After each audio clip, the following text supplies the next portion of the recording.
नमस्कार, सुप्रभात, good morning. ओम श्री ब्रह्मानंदाय नमः। ओम श्री केशवानंदाय नमः। स्वागत है आप सभी लोगों का सुबह के इस विशेष सत्र में।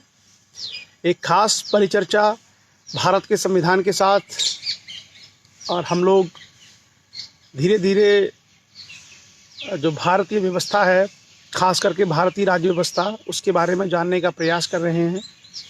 और सभी लोग नियमित रूप से इस परिचर्चा में भाग लेते हैं। हमारे बीच में जो लोग जुड़ रहे हैं उनका मैं एक बार आपको थोड़ा सा परिचय कराता हूं, और उसके बाद हम लोग अपने सत्र की ओर आगे बढ़ेंगे। Lodhi Naresh, Ravindra Singh Rajput, Anish Kumar, Chandra Pratap Singh, Shashikant Rajput, good work, Harimohan Rajput ji, Anish Lodhi, doctor Chandrashekhar Shastri, RBS Lodhi, Ram Devi, Shivshankar Rajput, engineer Omkar Lodhi Rajput, Anoop Kumar Verma, Dinesh Rajput, Ayushman Lodhi, Bharat Singh, Mahendra Singh Rajput, good morning, Dharmendra Singh Verma, Shashikant, how are you, Ramkishan Rajput. तो धीरे धीरे सभी लोग इस पर चर्चा में जुड़ेंगे, और उसके जुड़ने के बाद हम लोग ये सत्र आरंभ करेंगे। अमर सिंह लोधी राजपूत, योगेश कुमार लोधी, लाला भैया सिंह, सुप्रभात, गुड मॉर्निंग सभी के लिए। नरेश बाबू लोधी, गिरीश भारत, अनिल किंग निषाद, डॉक्टर नारायण पटेल, हरिओम लोधी राजपूत, नरेंद्र राजपूत, रेखा राजपूत, भूपेंद्र सिंह लोधी, शिवम राजपूत, भगवान सिंह लोधी ठाकुर, हरिराम राजपूत, अधिवक्ता शिव स्वरूप राजपूत, परी अंजिल, नरेंद्र वर्मा जी, दयाराम लोधी। नमस्कार, गुड मॉर्निंग, सभी का स्वागत है। Hariom Lodhi Rajput, doctor Chandrashekhar Shastri, I am fine, I hope कि आप भी बहुत अच्छे होंगे। नरेश राजपूत, जयराम राजपूत, राजीव राजपूत हमारे मैनेजर हैं बैंक में, शिवम पटेल, PS लोधी, कुंवर सिंह, संजय लिल्हारे, शिवम राजपूत फर्रुखाबाद से, RK राजपूत, लोधी गुरदीन सिंह राजपूत, हरी मिलन राजपूत, ओम प्रकाश राजपूत, पुष्पेंद्र कुमार, राणा कासगंज, रामचंद्र वर्मा, सूर्य प्रताप सिंह, लोकमन सिंह, मनीराम कारपेंटर, विमल लोधी, लोधी मयंक राजपूत, चलिए कुमार सिंह, कृष्णा सिंह लोधी, यश प्रताप सिंह, वीरेश कुमार लोधी, लोधी शैलेंद्र सिंह राजपूत। लगभग अब सभी अधिकांश लोग जुड़ चुके हैं, तो पुनः सभी लोगों का स्वागत है। लाल सिंह लोधी, संजय, मोहित लोधी, विनय कुमार राजपूत, हरमिलन राजपूत, सोनी, डॉक्टर कुलदीप सिंह राजपूत, डॉक्टर आशीष राजपूत, प्रमोद कुमार गुज्जर, जितेंद्र सिंह राजपूत, ब्रजेश राजपूत, हेमलता लोधी, रमेश सिंह लोधी, पुरुषोत्तम आर्या, गुड मॉर्निंग, अनिल कुमार, नमस्कार, यश प्रताप सिंह, सुमेर लोधी राजपूत, देव राजपूत, वेरी गुड, रोहित राजपूत, आशुपाल सिंह, ब्रजेश राजपूत, खुशी सिंह लोधी, सत्येंद्र राजपूत, इंजीनियर शैलेंद्र लोधी राजपूत। तो आप सभी लोग जुड़ चुके हैं, स्वागत है पुनः आप सभी लोगों का इस परिचर्चा में। और आज हम लोग संविधान के महत्वपूर्ण भागों पर चर्चा करेंगे। ब्रजेश सिंह लोधी, उत्तम राहुल राजपूत, अखिलेश राजपूत, दीपक राजपूत, ये सभी लोग हमारे बीच में जुड़े हैं। तो पुनः आप सभी लोगों का स्वागत है। और चलिए हम लोग अब चर्चा को आरंभ करेंगे, और चर्चा के शुरुआत में हम लोग एक छोटा सा विचार आपके बीच में रखेंगे, और उस विचार के बाद हम लोग फिर चर्चा पर आगे बढ़ेंगे। SR राजपूत, जितेंद्र सिंह राजपूत, शिव मोहन सिंह लोधी पन्ना से, अमन कुमार राजपूत, लोधी राजेश कुमार लोध हमारे बीच में, संतोष राजपूत जय स्वामी ब्रह्मानंद जी की, सतीश लोधी गुड मॉर्निंग, मानवेंद्र सिंह राजपूत, बाकी जो लोग हैं वो धीरे धीरे चर्चा में जुड़ते जाएंगे। और मनीष कुमार राजपूत, राजन लोधी, एडवोकेट राजपूत, गजेंद्र सिंह लोधी, सुरेंद्र सिंह लोधी। तो चलिए आज शुरुआत की जाए सेशन की। और लगभग आज हम लोगों ने एक विचार जो हम रखेंगे आपके बीच में, ये भारत के एक महान क्रांतिकारी का विचार हम आपके बीच में रखेंगे। और अब जो लोग हैं वो जुड़ते चले जाएं। जय किशन राजपूत, लोधी विपिन राजपूत, पूनम राजपूत, अरुण कुमार राजपूत, महेंद्र सिंह, सुदामा सिंह, अमन कुमार राजपूत, अनार सिंह जी, पूनम राजपूत गुड मॉर्निंग, राजन लोधी, मुकेश लोधी, जय स्वामी ब्रह्मानंद जी, स्वामी जी अमर रहें, हरिश्याम लोधी। तो वेलकम वंस अगेन, सभी लोगों का स्वागत। और आज जो हमने विचार लिया है वो भारत के एक महान क्रांतिकारी का विचार हमने लिया है। सूर्य प्रकाश आर्या और लतेश सिंह राजपूत का भी हम लोग स्वागत करते हैं। और आज हमने एक बहुत बड़े क्रांतिकारी का विचार लिया है, उस पर हम लोग चर्चा करेंगे। और आज के क्रांतिकारी हैं हमारे अशफाक उल्लाह खान। नाम आपने सुना होगा, काकोरी केस, भारत की आज़ादी के दौरान जो ट्रेन लूटी थी। तो अशफाक उल्लाह खान हमारे आज के विचार में रहेंगे। उनके कुछ दो विचारों को हम पढ़ के आगे बात करें, आगे हम लोग अपनी परिचर्चा करेंगे। और जैसा आप जानते हैं कि भगत सिंह, चंद्रशेखर आज़ाद, रोशन सिंह, राजेंद्र लाहिड़ी, अशफाक उल्लाह खान, ये भारत के बहुत बड़े क्रांतिकारी लोग थे, जिन्होंने उस समय, जबकि पूरा ब्रिटिश शक्ति का चरम था भारत में, उस समय इन लोगों ने हिम्मत की थी अपनी बात कहने की, आज़ादी के लिए लड़ने के लिए। और बाद में ये लोग देश के लिए इन्होंने अपने प्राणों का बलिदान कर दिया। तो ऐसे जो महान क्रांतिकारी हैं वो सिर्फ क्रांतिकारी नहीं थे, वो बहुत विद्वान और पढ़े लिखे भी लोग थे। जैसे आप देखेंगे सरदार भगत सिंह ने बहुत सारे लेख लिखे थे, उनके पास एक व्यवस्थित दर्शन था। या आप देखें कि अशफाक उल्लाह खां की जो शायरी है, देश प्रेम की जो कविताएं हैं, वो अपने आप में अनूठी हैं। तो हम लोगों को अपने ऐसे जो महान क्रांतिकारी रहे हैं, जिन्होंने इस देश को, इस राष्ट्र को आज़ाद कराया है, भारत के लिए अपना सर्वोच्च बलिदान दिया है, ऐसे सभी क्रांतिकारियों को, ऐसे सभी राष्ट्र प्रेमियों को हमें सदैव सत नमन करना चाहिए और उनकी जो शहादत है उसका सम्मान करना चाहिए। और उसके अलावा जो उनके जो विचार हैं, उनके जो सोच है, उनके जो कार्य हैं, वो भी हम लोगों को लाने चाहिए। और ख़ास करके जो हमारे मन में कहीं दुराग्रह आ जाता है लोगों के प्रति, वो दुराग्रह नहीं आना चाहिए। हम लोगों को, देश को योगदान देने वाले लोगों के व्यापक जो उनका विज़न था, उस विज़न के संदर्भ में हमें ये सारी चीज़ें जाननी और समझनी चाहिए, और बार बार जाननी और समझनी चाहिए।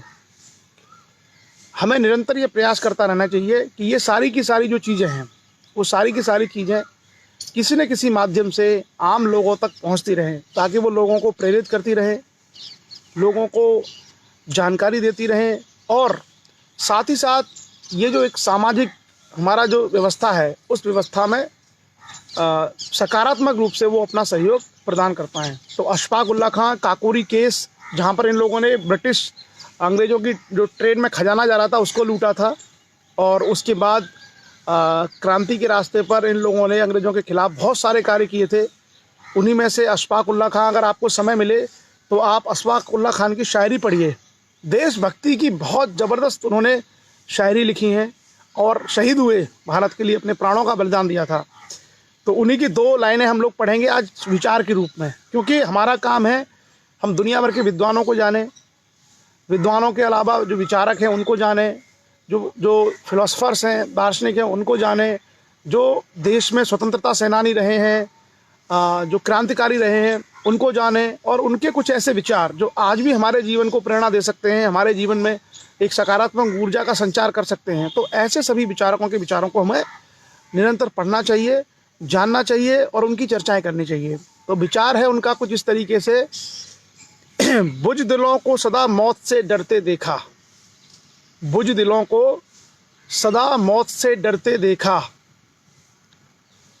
गो कि 100 बार रोज ही उन्हें मरते देखा, गो कि 100 बार रोज उन्हें मरते देखा।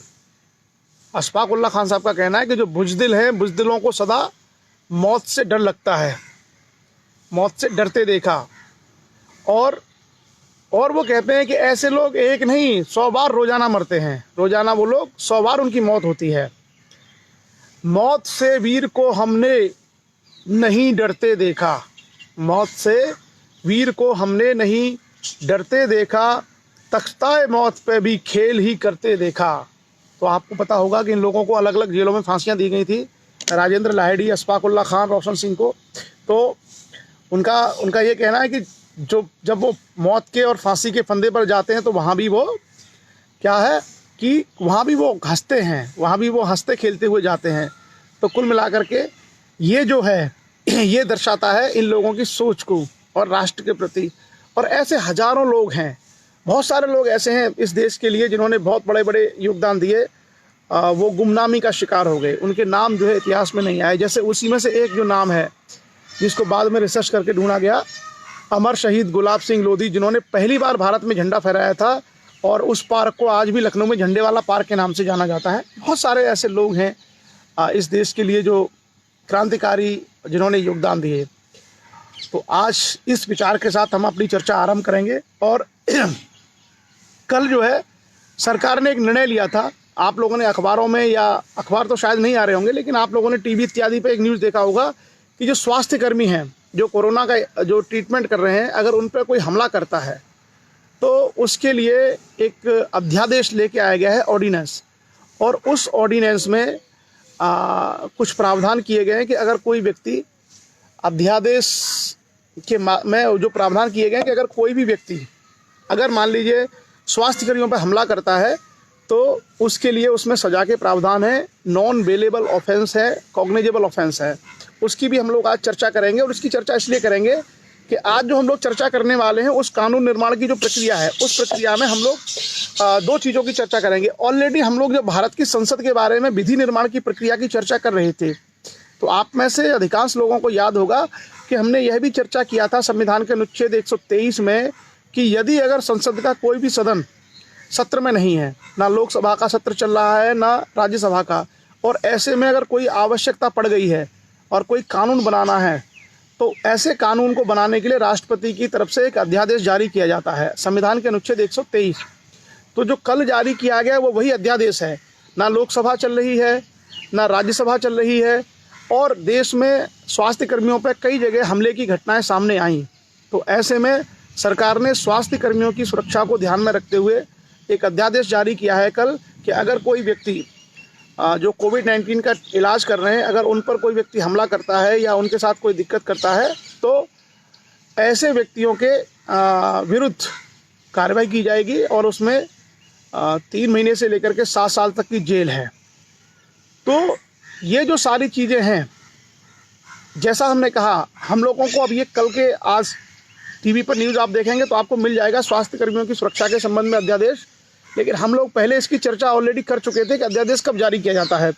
तो संविधान पढ़ने का सबसे अधिक लाभ ये होता है कि हमको ये आइडिया लग जाता है कि संविधान में कहाँ प्रावधान है और कब उसका व्यवहारिक रूप से प्रयोग किया जाता है। तो आपने देखा होगा कि हमने अध्यादेश जारी करने की, अध्यादेश को इंग्लिश में कहते हैं ऑर्डिनेंस। तो आप सब लोग इस परिचर्चा के बाद भी उसको पढ़ सकते हैं कि वो अध्यादेश क्या है और कितनी सज़ा का उसमें प्रावधान है, ये सारी चीज़ें उसमें हैं।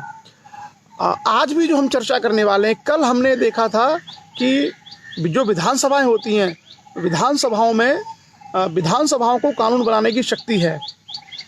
विधान परिषद और विधानसभा वाले अगर दोनों सदन हैं तो उन दोनों सदनों को भी विधेयक पास करके कोई कानून बनाने का अधिकार है। लेकिन यदि मान लीजिए कि अब विधानसभा का सत्र नहीं चल रहा और राज्य विधान परिषद का भी सत्र नहीं चल रहा, राज्य में भी ऐसी आवश्यकता हो सकती है जैसे केंद्र में अभी आवश्यकता हुई है, उसी प्रकार से किसी राज्य में भी यह आवश्यकता हो सकती है कि अचानक से कोई कानून बनाया जाए। तो ऐसे में वहाँ के गवर्नर को, यानी प्रत्येक राज्य के राज्यपाल को भी यह शक्ति मिली हुई है कि वो विषम परिस्थितियों में आवश्यकता आने पर अध्यादेश जारी कर सकते हैं। और वो अध्यादेश की जो शक्ति है वो वही होगी जो कानून की शक्ति होती है। बिल्कुल जो बिल पास किया जाता है और उसके बाद जो एक्ट बनता है वो सिमिलर उसकी पावर होती है। तो आज के परिचर्चा में भी हमारा ये आएगा। आज की परिचर्चा में कल हमने विधानसभा के माध्यम से विधेयकों को पारित करना और उनको कानून बनाना देखा था। आज हम ये भी देखेंगे कि जो राज्यपाल हैं वो राज्यपाल किस तरीके से अध्यादेश जारी करते हैं। तो शुरू की जाए संविधान की अमृत कथा। ये हमारा पावन ग्रंथ, हमारे साथ भारत का संविधान। और कल जहाँ चर्चा हमने छोड़ी थी उसी चर्चा से हम लोग आज आगे बढ़ेंगे, उससे आगे की चर्चा आज हम लोग करेंगे। और कल हम लोगों ने संविधान के अनुच्छेद 207 आर्टिकल 207 तक की हमने चर्चा की थी। संविधान के अनुच्छेद 207 तक हमने चर्चा की थी। आज हम लोग 208 आर्टिकल 208 यानी संविधान का अनुच्छेद 208 से आगे हम लोग चर्चा करेंगे। और संविधान का जो 208 अनुच्छेद है वो बेसिकली साधारण प्रक्रिया के बारे में है। प्रोसीजर जनरली कि जनरल प्रोसीजर क्या होते हैं किसी भी सदन में उसकी कार्रवाई को चलाने के लिए।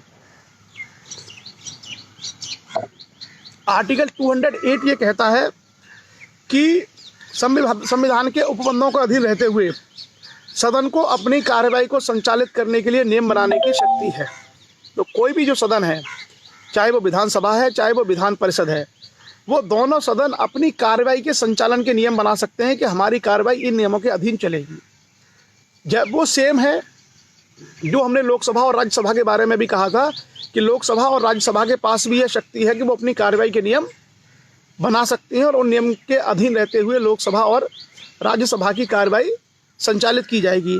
वही प्रक्रिया राज्यों के विषय में है। और संविधान के अनुच्छेद 208 के अनुसार जो सदन है विधानसभा और जिन राज्यों में विधान परिषद है उनको अपनी कार्रवाई के संचालन के नियम बनाने की शक्ति है और उन नियमों के तहत ही वो कार्रवाई संचालित की जाएगी। उसके बाद आगे हम चलते हैं राज्य विधानमंडल में वित्तीय कार्य संबंधी प्रक्रिया का विधि द्वारा विनियमन। तो जो राज्य के विधानमंडल है, अगर कोई वित्तीय प्रक्रिया है और वित्तीय प्रक्रिया के संबंध में अगर कोई भी कार्रवाई करनी है तो वो सारे का सारा जो कार्य विधि है वो रेगुलेटेड होगी। ऐसा नहीं है कि कुछ भी किया जाए, वो विनियमित रेगुलेशन के साथ होगी, उसमें कुछ भी नहीं कर सकते स्वेच्छा से। क्लियर। उसके बाद आगे हम बढ़ेंगे और ये बहुत छोटे छोटे से प्रावधान हैं। जिन लोगों ने संविधान की अमृत कथा में शुरुआती जो प्रथम अध्याय से जिन लोगों ने सहभागिता की है उनको पता है कि ये सारी चर्चाएं हम लोग संसद के विषय में भी कर चुके हैं। हमारा कार्य यह होना चाहिए कि हम उसके कॉन्सेप्ट को समझ जाएं कि हमारा जो कॉन्सेप्ट है क्या है, व्यवस्था किस तरीके से है। अगर हमें अनुच्छेद और उसकी भाषा याद ना भी रहे तो भी काम चल जाएगा। जैसे मान लीजिए प्रधानमंत्री को किस अनुच्छेद के तहत नियुक्त किया जाता है, उसकी संविधान की भाषा क्या है, यह जानना जरूरी नहीं है, लेकिन हमको यह मालूम होना चाहिए कि भारत के राष्ट्रपति प्रधानमंत्री की नियुक्ति करते हैं। भारत के राष्ट्रपति प्रधानमंत्री की नियुक्ति करते हैं और प्रधानमंत्री के सलाह से अन्य मंत्रियों की नियुक्ति की जाती है। अगर इतना भी पता है तो हमारा काम चल जाएगा। अब किस आर्टिकल में दिया है, संविधान में कौन सी भाषा है, ये जानना जरूरी नहीं है। अगर हमको नहीं भी याद रहता है तो चल जाएगा, लेकिन जो विद्यार्थी हैं, जो स्टूडेंट्स हैं, उनको जानना चाहिए। क्यों? क्योंकि स्टूडेंट से अपेक्षा की जाती है कि किसी भी कॉम्पिटिशन एग्जाम में हो सकता है उससे ये पूछ लिया जाए। जैसे मैंने कहा कि कल भारत की कैबिनेट ने एक अध्यादेश जारी किया है, ऑर्डिनेंस जारी किया है स्वास्थ्य कर्मियों की सुरक्षा के लिए। तो वो ऑर्डिनेंस संविधान में किस अनुच्छेद में जारी किया जाता है, अगर हम ये भी जान लेंगे तो हमारा काम और आसान हो जाएगा। मतलब अगर हमको ये मालूम पड़ गया कि अगर संसद के दोनों सदन नहीं चलते हैं और ऐसे में राष्ट्रपति अध्यादेश जारी कर सकते हैं संविधान के अनुच्छेद 123 आर्टिकल 123, तो हमारी जानकारी और अच्छी हो गई और ऑथेंटिक हो गई। हमको ये तो मालूम है कि अगर सदन नहीं चलेंगे तो राष्ट्रपति अध्यादेश जारी कर सकते हैं, लेकिन अगर हमको ये भी याद रहता है कि यह बात संविधान के अनुच्छेद 123 में है, तो आप कंपटीशन के हिसाब से ज़्यादा बेहतर तैयार हो गए, मतलब आपकी तैयारी ज़्यादा बेहतर है। आपका जो आंसर होगा, आप अगर इसको मुख्य परीक्षा में लिखेंगे तो जो कॉपी चेक करेगा वो कहेगा कि हाँ, इस व्यक्ति को जानकारी है, इसको नॉलेज है, इसको ज्ञान है, ये चीज़ों को समझता है। और आप अगर खाली ये लिख के आ जाएंगे परीक्षा में कि राष्ट्रपति को शक्ति है, तो वो उतने ही नंबर देगा। 10 नंबर का मान लीजिए सवाल आपसे पूछा है तो हो सकता है 3 नंबर देगा, लेकिन अगर आपने संविधान के अनुच्छेद और बाकी 2-4 बातें और लिखी तो वो 3 के बजाय आपको 5 नंबर, 6 नंबर, 7 नंबर भी दे सकता है। तो हम लोगों को हमेशा इसी दृष्टिकोण से चीज़ों को पढ़ना और समझना चाहिए। और ख़ास करके जो लॉ संबंधी विषय हैं, जो कानून संबंधी विषय हैं, कानून संबंधी विषयों के बारे में निश्चित रूप से हम लोगों को पढ़ना चाहिए, ताकि उसकी जो भाषा है, उसकी भाषा हमारी बातों को प्रामाणिकता प्रदान करती है। जैसे मान लीजिए कि अगर कोई व्यक्ति कोई बात कह रहा है तो उस बात की प्रामाणिकता अगर तभी मानी जाएगी जब उसके पीछे वो कोई उसके तथ्य रखे, कोई संविधान का या किसी कानून का, किसी अनुच्छेद का या किसी धारा का उल्लेख करे। तो जब कभी हम बात कहते हैं तो उस बात में प्रामाणिकता झलकनी चाहिए। टीवी पे आप लोग डिबेट जो देखते हैं, टीवी पर जो डिबेट होता है, उस डिबेट में आपने देखा होगा अधिकांश जो लोग होते हैं वो तथ्य और प्रमाण नहीं, वो विचारधाराओं को का एक जाल फैलाते हैं। वो मतलब लड़ाई झगड़े और ये वो हम ये कर देंगे, वो इस तरह की चीज़ें करते हैं। तो हम सभी लोगों को बहुत संजीदगी बरतनी चाहिए, खास करके जब हम कभी डिबेट इत्यादि देखते या सुनते हैं। वो हमारे तभी काम का है जब उसमें पर्याप्त संख्या में, पर्याप्त मात्रा में तथ्यों का प्रयोग किया गया हो, प्रमाण कोट किए गए हों और उसका आधार हो। इसलिए हमेशा मैं लोगों को सुझाव देता हूं कि टीवी डिबेट्स की परिचर्चा जो शाम के समय पे आती है, खास करके विद्यार्थी वर्ग उसको ना देखे। आप लोग उसके बजाय शालीनता के साथ, जैसे लोकसभा टीवी, राज्यसभा टीवी, दूरदर्शन, ये देख सकते हैं, या आप पुस्तकें पढ़ करके भी अपना ज्ञान हासिल कर सकते हैं। क्योंकि वहाँ पे आपको अच्छी और सही जानकारी मिलेगी। और जो हम लोग शाम को जो युद्ध देखते हैं डिबेट्स में, वो ये जो युद्ध है वो बेसिकली विद्यार्थियों के काम नहीं आता है, और उससे आपकी जो मौलिक जो आपकी सोच है, जो एक विद्यार्थी की होनी चाहिए, वो सोच आपकी विकृत भी हो सकती है।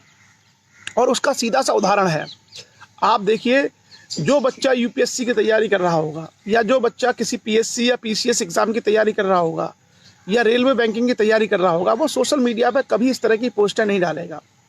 और जिन लोगों को पढ़ाई लिखाई करके कैरियर नहीं बनाना है, आप देखना अधिकांश जो उनकी पोस्ट आएंगी सोशल मीडिया पर, वो विवादित होंगी, सनसनी वाली पोस्ट्स होंगी, या जिनका कोई मतलब नहीं है, जिनका हमसे कोई लेना देना नहीं है, लेकिन वो ऐसी पोस्ट डालेंगे। क्यों? उसके पीछे वजह यही होती है कि वो नेग्लिजेंस में है, वो अज्ञानता में है, उनको चीज़ें पता नहीं होती हैं। तो इस चीज़ों का हम लोग थोड़ा सा ध्यान रखें, और इसलिए संविधान इत्यादि नियम कानून ये सब पढ़ने चाहिए। जैसे मैंने कहा ना, पढ़ना क्या है, पढ़ना की एक, जैसे हम लोगों को भोजन करने की एक आदत होती है, कोई भी कार्य करने की आदत होती है, ऐसे ही अध्ययन करना हमारी आदत होनी चाहिए।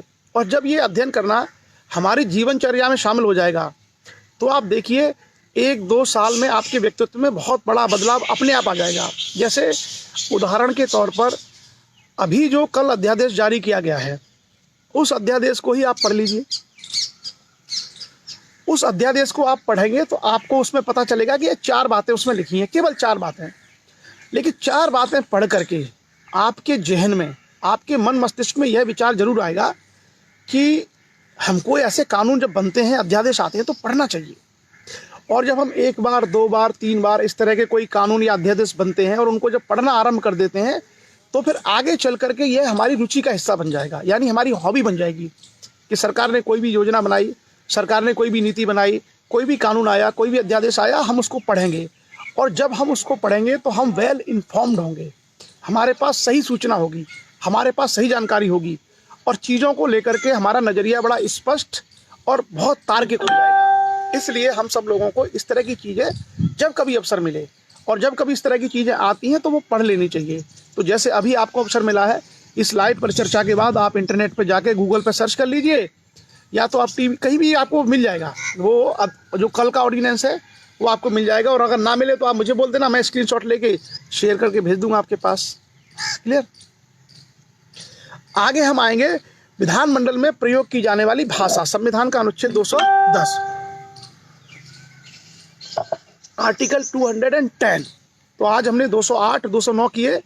अब हम आगे आते हैं आर्टिकल 210, संविधान का अनुच्छेद 210। और 210 ये कहता है कि विधानमंडल में प्रयोग की जाने वाली भाषा क्या होगी। विधानमंडल में प्रयोग की जाने वाली भाषा क्या होगी।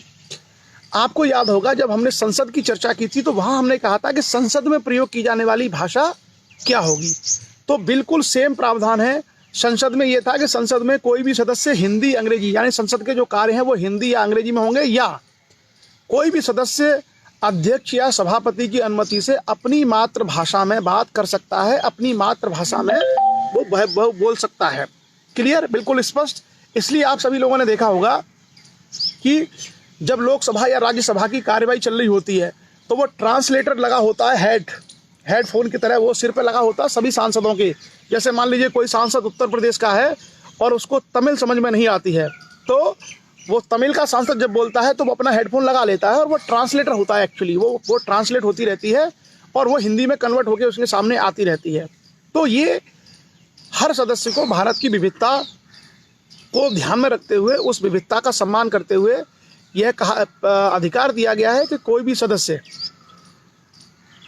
अपनी मातृभाषा में भी बात रख सकता है। उसी प्रकार का प्रावधान किसमें है? विधानमंडल में। तो विधानमंडल में क्या दिया है कि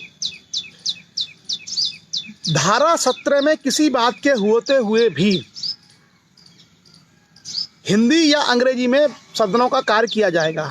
जो विधानसभा और विधान परिषद है उनके कार्य हिंदी या अंग्रेजी में किए जाएंगे, लेकिन अध्यक्ष और उपाध्यक्ष की सहमति से या विधान परिषद के सभापति की अनुमति से जो सदस्य हैं उनकी मातृभाषा में भी वह अपनी बात वहाँ रख सकेंगे। तो कुल मिलाकर के जो भाषाएं हैं उसमें ये ध्यान रखा गया है कि हिंदी अंग्रेजी हो और राजभाषा जो राज्य की राजभाषा है, सॉरी, हिंदी अंग्रेजी या राज्य की राजभाषा जो होती है उसमें कार्य होंगे। और अगर कोई सदस्य मान लीजिए मातृभाषा में भी अपनी बात रखना चाहे तो वह भी रख सकता है। अंग्रेजी के लिए यह था कि वो केवल अगले 15 वर्ष तक उसका राज्यों में, केंद्र में रहेगी, लेकिन राज्यों में यह था कि 15 वर्ष तक के लिए रहेगी और उसके बाद राज्य चाहें तो उसको हटा सकते हैं। तो आपने देखा होगा बहुत सारे जो राज्य हैं, जैसे आप उदाहरण के लिए उत्तर प्रदेश या मध्य प्रदेश को लें, तो यूपी और जो एमपी है इनकी जो राजभाषा है वो राज्य भाषाएं हिंदी हैं, तो उनकी सारी कार्रवाई हिंदी में ही होती है। आप देखना मध्य प्रदेश और उत्तर प्रदेश सरकार का कोई भी शासनादेश आता है, कुछ भी आता है विधानसभाओं की तरफ से, तो वो सभी के सब किसी में आते हैं, सब हिंदी में ही आते हैं। बाद में उसका इंग्लिश में ट्रांसलेशन किया जाता है, लेकिन ओरिजिनली वो हिंदी में ही आते हैं, क्योंकि वो संविधान में प्रावधान है कि आप अपनी राजभाषा में कार्य करें। उसके बाद आगे हम बढ़ेंगे। संविधान का अनुच्छेद 211, आर्टिकल 211 ये कहता है कि विधानमंडल में चर्चा पर निर्बंधन। तो आप लोगों को याद होगा कि सर्वोच्च न्यायालय के बारे में या उच्च न्यायालयों के बारे में क्या क्या उनमें कार्य होता है, इसकी चर्चा संसद में नहीं होगी, ये हम पहले पढ़ चुके हैं। यही सेम व्यवस्था विधानमंडलों के बारे में भी है संविधान के अनुच्छेद 211 में, कि सर्वोच्च न्यायालय में क्या हुआ, सर्वोच्च न्यायालय में क्या चर्चा हुई, किन नियमों पर चर्चा हुई, उसके संबंध में कोई भी चर्चा, सर्वोच्च न्यायालय ने क्या कार्य किए, क्या आदेश दिए, इसकी कोई भी चर्चा विधानमंडल के किसी भी सदन में नहीं होगी। यानी ना तो विधानसभा में होगी ना विधान परिषद में होगी। तो ये दर्शाता है कि न्यायपालिका और विधायिका की स्वतंत्रता को राज्यों के संबंध में भी सुनिश्चित किया गया है। जैसा केंद्र में है उसी प्रकार से राज्यों के संबंध में भी इसको सुनिश्चित किया गया है कि विधायिका और न्यायपालिका स्वतंत्र बनी रहें। इसलिए संविधान के अनुच्छेद 211 के अनुसार न्यायालय में होने वाली कार्यवाही की चर्चा विधानसभा और विधान परिषद के सदनों में नहीं होगी। ये है 211। उसके बाद हम आगे आते हैं और संविधान का अनुच्छेद 212 है। तो 211 में जो बात विधानसभा और विधान परिषद के लिए कही गई है वही बात 212 में कही गई है न्यायालयों के लिए। जो राज्य के न्यायालय हैं, जो राज्य में न्यायालय होते हैं, उन न्यायालयों में विधानसभा और विधान परिषद में क्या कार्रवाई हुई, क्या बहस हुई, किस विधायक सांसद ने क्या कहा, वह विषय कभी न्यायालय में उस पर चर्चा नहीं होगी, न्यायालय में प्रश्नगत नहीं होगा। तो कुल मिलाकर के 211 में कहा गया है विधानसभा और विधान परिषद से कि जो न्यायालय जो कर रहे हैं तुम उस पर बात नहीं करना, और जो 212 में न्यायालयों को ये कहा गया है कि जो विधानसभा में कार्रवाई चल रही है तुम उस पर कोई उस पर तुम लोगों का अधिकारता नहीं है। तो एक तरीके से एक संतुलन बनाने का प्रयास किया गया है संविधान के अनुच्छेद 211 और 212 में न्यायपालिका और विधायिका की स्वतंत्रता के बारे में। मुझे लगता है प्रावधान बहुत सिंपल है, बस हमको आसानी से समझते रहें। अब हम आते हैं राज्यपाल की विधायी शक्ति, जिसकी हम लोग चर्चा कर रहे थे। अभी जो हमने चर्चा की कि जो विधान बनाने की शक्ति है, कानून बनाने की शक्ति है, वो संसद के पास होती है और राज्य विधानमंडल के पास होती है। लेकिन कुछ परिस्थितियां ऐसी होती हैं जहां पर राष्ट्रपति भी विधान बना सकते हैं, और कुछ परिस्थितियां ऐसी होती हैं जहां पर राज्यपाल को भी विधान बनाने की यानी कानून बनाने की शक्ति प्राप्त है। क्या है वो हम देखते हैं। संविधान का अनुच्छेद 213 आर्टिकल 213, मुझे लगता है आपको सबको याद हो जाएगा। क्यों? क्योंकि वहाँ पे 123 है, यहाँ पे 213 है। वहाँ पे क्या है 123, यानी जब राष्ट्रपति अध्यादेश जारी करते हैं, जो कल जारी किया गया है स्वास्थ्य कर्मियों की सुरक्षा के लिए, वो क्या है 123 अध्यादेश किस में जारी होगा? Article 123 123 article 123। क्लियर? सेम राज्यों में राज्यपाल के पास क्या है 213, मतलब नंबर वही है 1 2 3, लेकिन वहां पे क्या है आर्टिकल 213, वहां पे है 123, यहाँ पे 213। क्लियर? मुझे लगता है याद हो जाएगा, कभी कोई भी भूलेगा नहीं। राष्ट्रपति जो अध्यादेश जारी करते हैं वो 1 2 3, और राज्यपाल जो अध्यादेश जारी करते हैं वो 2 1 3। क्लियर? सिंपल है बिल्कुल, और सबको याद हो जाएगा, हमेशा के लिए याद हो जाएगा। याद रखना बस यही 3 वो उसमें संख्या है 1 2 3 213। तो राज्यपाल क्या है विश्रांति काल में, यानी जब विधानसभा, कुछ राज्यों में विधान परिषद भी है, ऐसी परिस्थिति जैसे अभी हुई थी स्वास्थ्य कर्मियों पर जो हमले हुए, तो ऐसे में लोकसभा राज्यसभा की कार्यवाही नहीं चल रही थी, तो राष्ट्रपति को अध्यादेश जारी करना पड़ा। सेम यहाँ पर भी है कि अगर कभी कोई विधानसभा या विधान परिषद चर्चा में नहीं है, तो ऐसे में यदि कोई कानून बनाना पड़ जाए, मान लीजिए किसी राज्य में आबकारी को लेके कोई समस्या है, किसी राज्य के कानून व्यवस्था को लेके कोई समस्या आ गई है, किसी राज्य में हो सकता है कि सिंचाई और कृषि को लेके कोई समस्या आ गई है, और अचानक से कोई कानून बनाना पड़ जाए, और विधानसभा और विधान परिषद ये दोनों ही सदन नहीं चल रहे हैं, तो ऐसे में यदि कानून बनाना पड़ जाए तो कौन बनाएगा? तो उसको हम कहते हैं अध्यादेश जारी करना। और ये अध्यादेश जारी करने की शक्ति किसके पास है? केंद्र में राष्ट्रपति के पास और राज्य में राज्यपाल के पास। लेकिन याद रखना एक बात, आप हमेशा राष्ट्रपति जो कुछ भी करते हैं, जो कुछ भी राष्ट्रपति करते हैं, वह बेसिकली क्या है, कैबिनेट करती है, प्रधानमंत्री और उनकी कैबिनेट करती है। सेम राज्यपाल जो कुछ भी करते हैं, आम तौर पे वो राज्य की विधानसभा, और जिन राज्यों में विधान परिषद है तो विधानसभा और विधान परिषद मिलके करते हैं। लेकिन राज्यपाल के पास कुछ विशेषाधिकार ज़्यादा हैं, अर्थात राज्यपाल क्या करते हैं, कुछ मामलों में उन चीज़ों को केंद्र को रेफर कर सकते हैं, उनको केंद्र को भेज सकते हैं। इसलिए विधानसभाओं की जो शक्तियां हैं वो संसद में लोकसभा और राज्यसभा से थोड़ी सी कम है। क्लियर? तो आगे हम लोग बढ़ते हैं कि कैसे राज्यपाल अध्यादेश जारी करता है। ओम प्रकाश सिंह नरवरिया साहब, बहुत बहुत गुड मॉर्निंग, नमस्कार। तो 213 में लिखा हुआ है, एक बार मैं आपको एक्ट की भाषा पढ़ दूं ताकि थोड़ा थोड़ा आपका जो इंटरेस्ट है वो संविधान के जो मूल भाषा है उसमें भी आए, और व्याख्या तो हम लोग कर ही रहे हैं साथ साथ। उस समय को छोड़कर जब किसी राज्य की विधानसभा सत्र में है या विधान परिषद वाले राज्य में विधानमंडल के दोनों सदन सत्र में हैं, यानी उस समय को छोड़ करके जब ये सदन सत्र में है, अर्थात कैसा समय, जब सदन सत्र में नहीं है, यदि किसी समय राज्यपाल का यह समाधान हो जाता है, यानी राज्यपाल को कभी यह लगता है कि ऐसी परिस्थितियां विद्यमान हैं जिसके कारण तुरंत कार्रवाई करना उसके लिए आवश्यक हो गया है, तो वह ऐसे अध्यादेश प्रख्यापित कर सकेगा जो उसे इन परिस्थितियों में अपेक्षित प्रतीत हों। यानी यदि उसको ऐसा लगता है कि ऐसी परिस्थितियां हो गई हैं जहां कोई अध्यादेश जारी करना आवश्यक है और विधान परिषद और विधानसभा दोनों के सत्र नहीं चल रहे हैं तो राज्यपाल ऐसा अध्यादेश प्रख्यापित कर सकेगा। परंतु राज्यपाल राष्ट्रपति के निर्देशों के बिना ऐसा कोई अध्यादेश प्रख्यापित नहीं करेगा यदि, यानी कुछ ऐसी परिस्थितियां हो सकती हैं जहां राष्ट्रपति का एंगल आता है, वहां पर वो अध्यादेश जारी नहीं करेगा। क्या? पहला है कि कैसे ही उपबंध अंतर्विष्ट करने वाले विधेयकों को विधानमंडल में पुनः स्थापित किए जाने के लिए राष्ट्रपति की पूर्व मंजूरी की अपेक्षित हो। यानी कोई ऐसा कानून अगर अध्यादेश के माध्यम से राज्यपाल लेके आना चाहता है, अगर उसको कानून बनाना पड़ जाए नॉर्मल प्रक्रिया में, तो उसके लिए राष्ट्रपति की पूर्व अनुमति लेकर के ही विधेयक अगर विधेयक यदि विधानसभा और विधान परिषद में आता है तो ऐसे विषय पर अध्यादेश जारी नहीं होगा।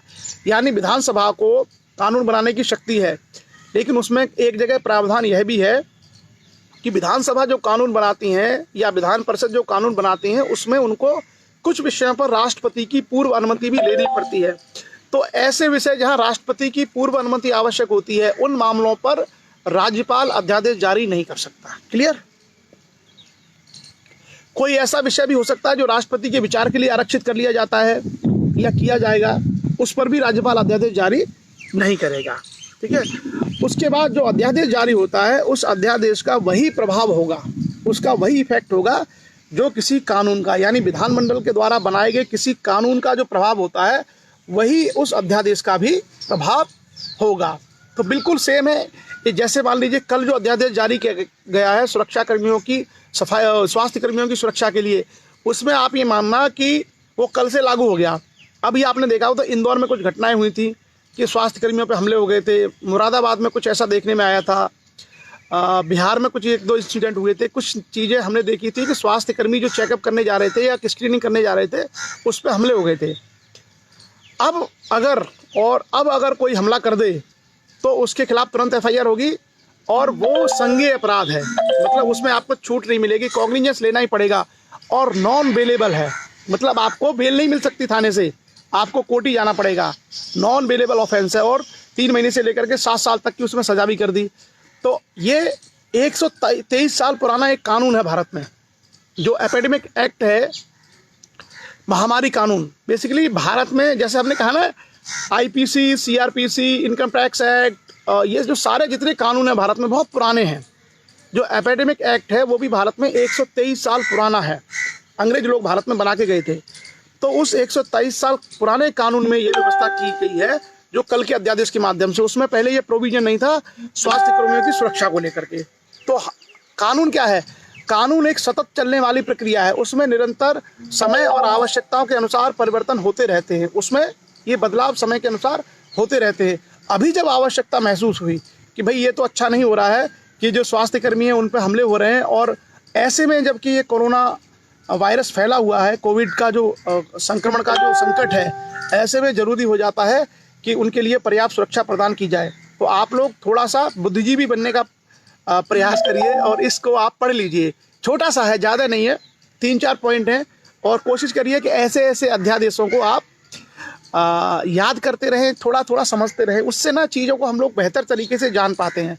और ख़ास करके जब ऐसा समय आपको मिला हो जिस समय में आपके पास पर्याप्त समय है पढ़ने का, कोई ज़्यादा काम नहीं है, ऑफिस के आपको काम नहीं करने, बिजनेस का आपको काम नहीं करना, लगभग आपको घर ही में रहना है, तो घर में रह के आप कितना सोएंगे, कितना टीवी देखेंगे।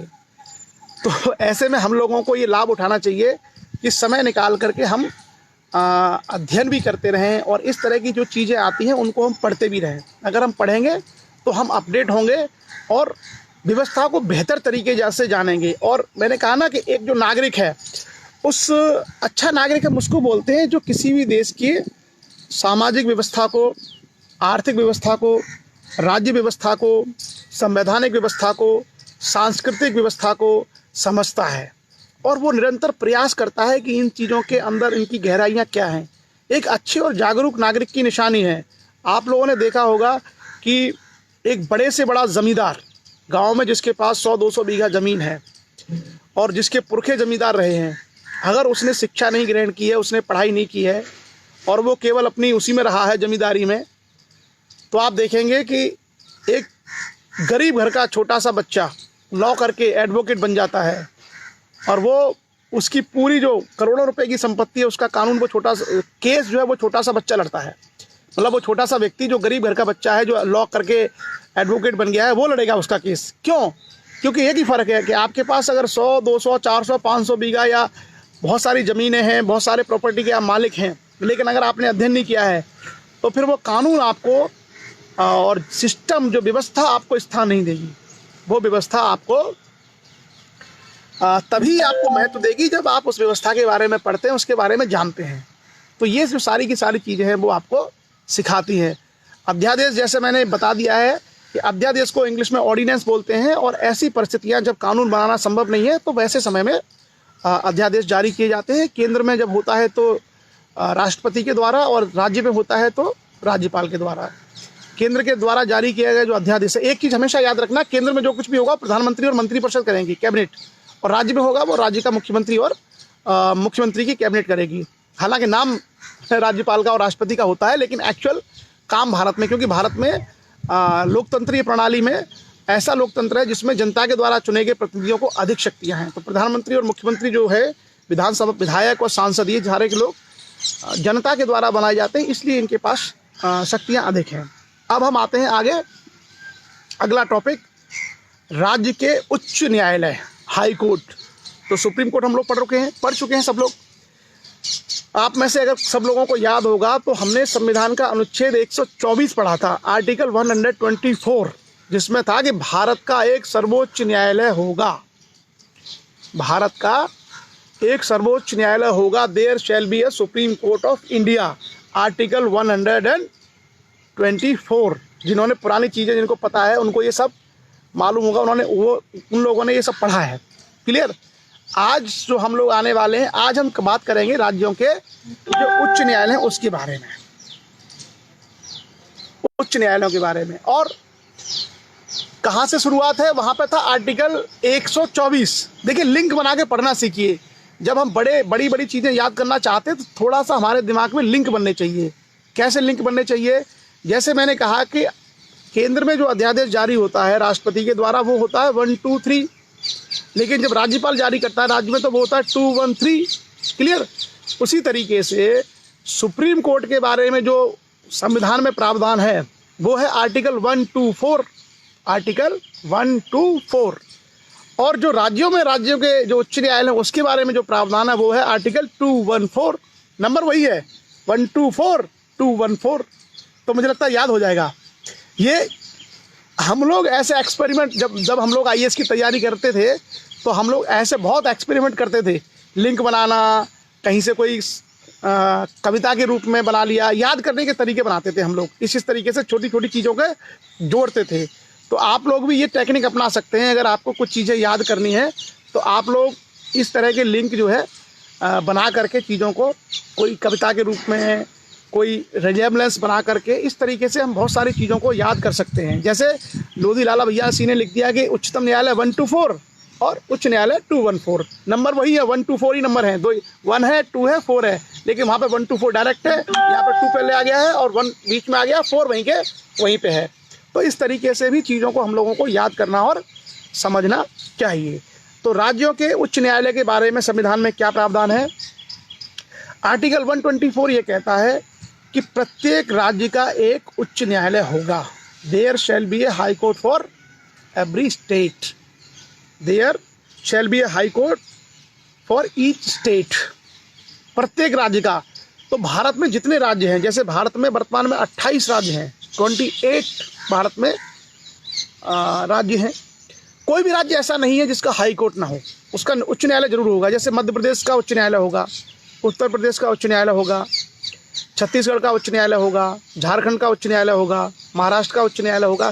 कोई भी राज्य भारत में ऐसा नहीं होगा जिसका हाई कोर्ट ना हो। और इवन कोई भी संघ शासित प्रदेश ऐसा नहीं होगा जिसका हाई कोर्ट ना हो। यानी संघ शासित प्रदेश का भी हाई कोर्ट होगा, 100% होगा। किसी न किसी हाई कोर्ट के ज्यूरिडिक्शन में वो पड़ता होगा। ये कंपलसरी है संविधान में। क्लियर? सो आगे बढ़ते हैं कि और क्या क्या प्रावधान है हाई कोर्ट के बारे में।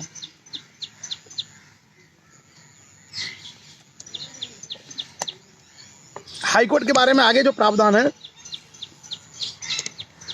उसमें है आर्टिकल 215, आर्टिकल 215। 124 में तो ये है कि प्रत्येक राज्य का एक उच्च न्यायालय होगा। मैं सभी लोगों से चाहूँगा कि चर्चा तो हम लोग आगे करते रहेंगे। आप लोग जिन जिन प्रदेशों से हैं अपने अपने प्रदेशों के उच्च न्यायालय का नाम आप लिखते जाइए, तो कई लोगों को जानकारी बढ़ जाएगी। जैसे हमारे देवेंद्र पटेल जी हैं, उन्होंने लिखा है कि उच्च न्यायालय मध्य प्रदेश का उच्च न्यायालय जबलपुर है। इसी तरीके से आप सभी लोग यदि चाहें तो कमेंट में अपने अपने राज्यों के उच्च न्यायालयों को लिखते चले जाइए, ताकि बाकी लोगों को भी ज्ञान हो जाएगा कि किस प्रदेश में कहाँ पर उच्च न्यायालय है। ज़रूरी नहीं है कि उच्च न्यायालय प्रदेश की राजधानी में हो, वो दूसरे किसी स्थान पर भी हो सकता है। क्लियर। आगे है संविधान का अनुच्छेद 215, आर्टिकल 200।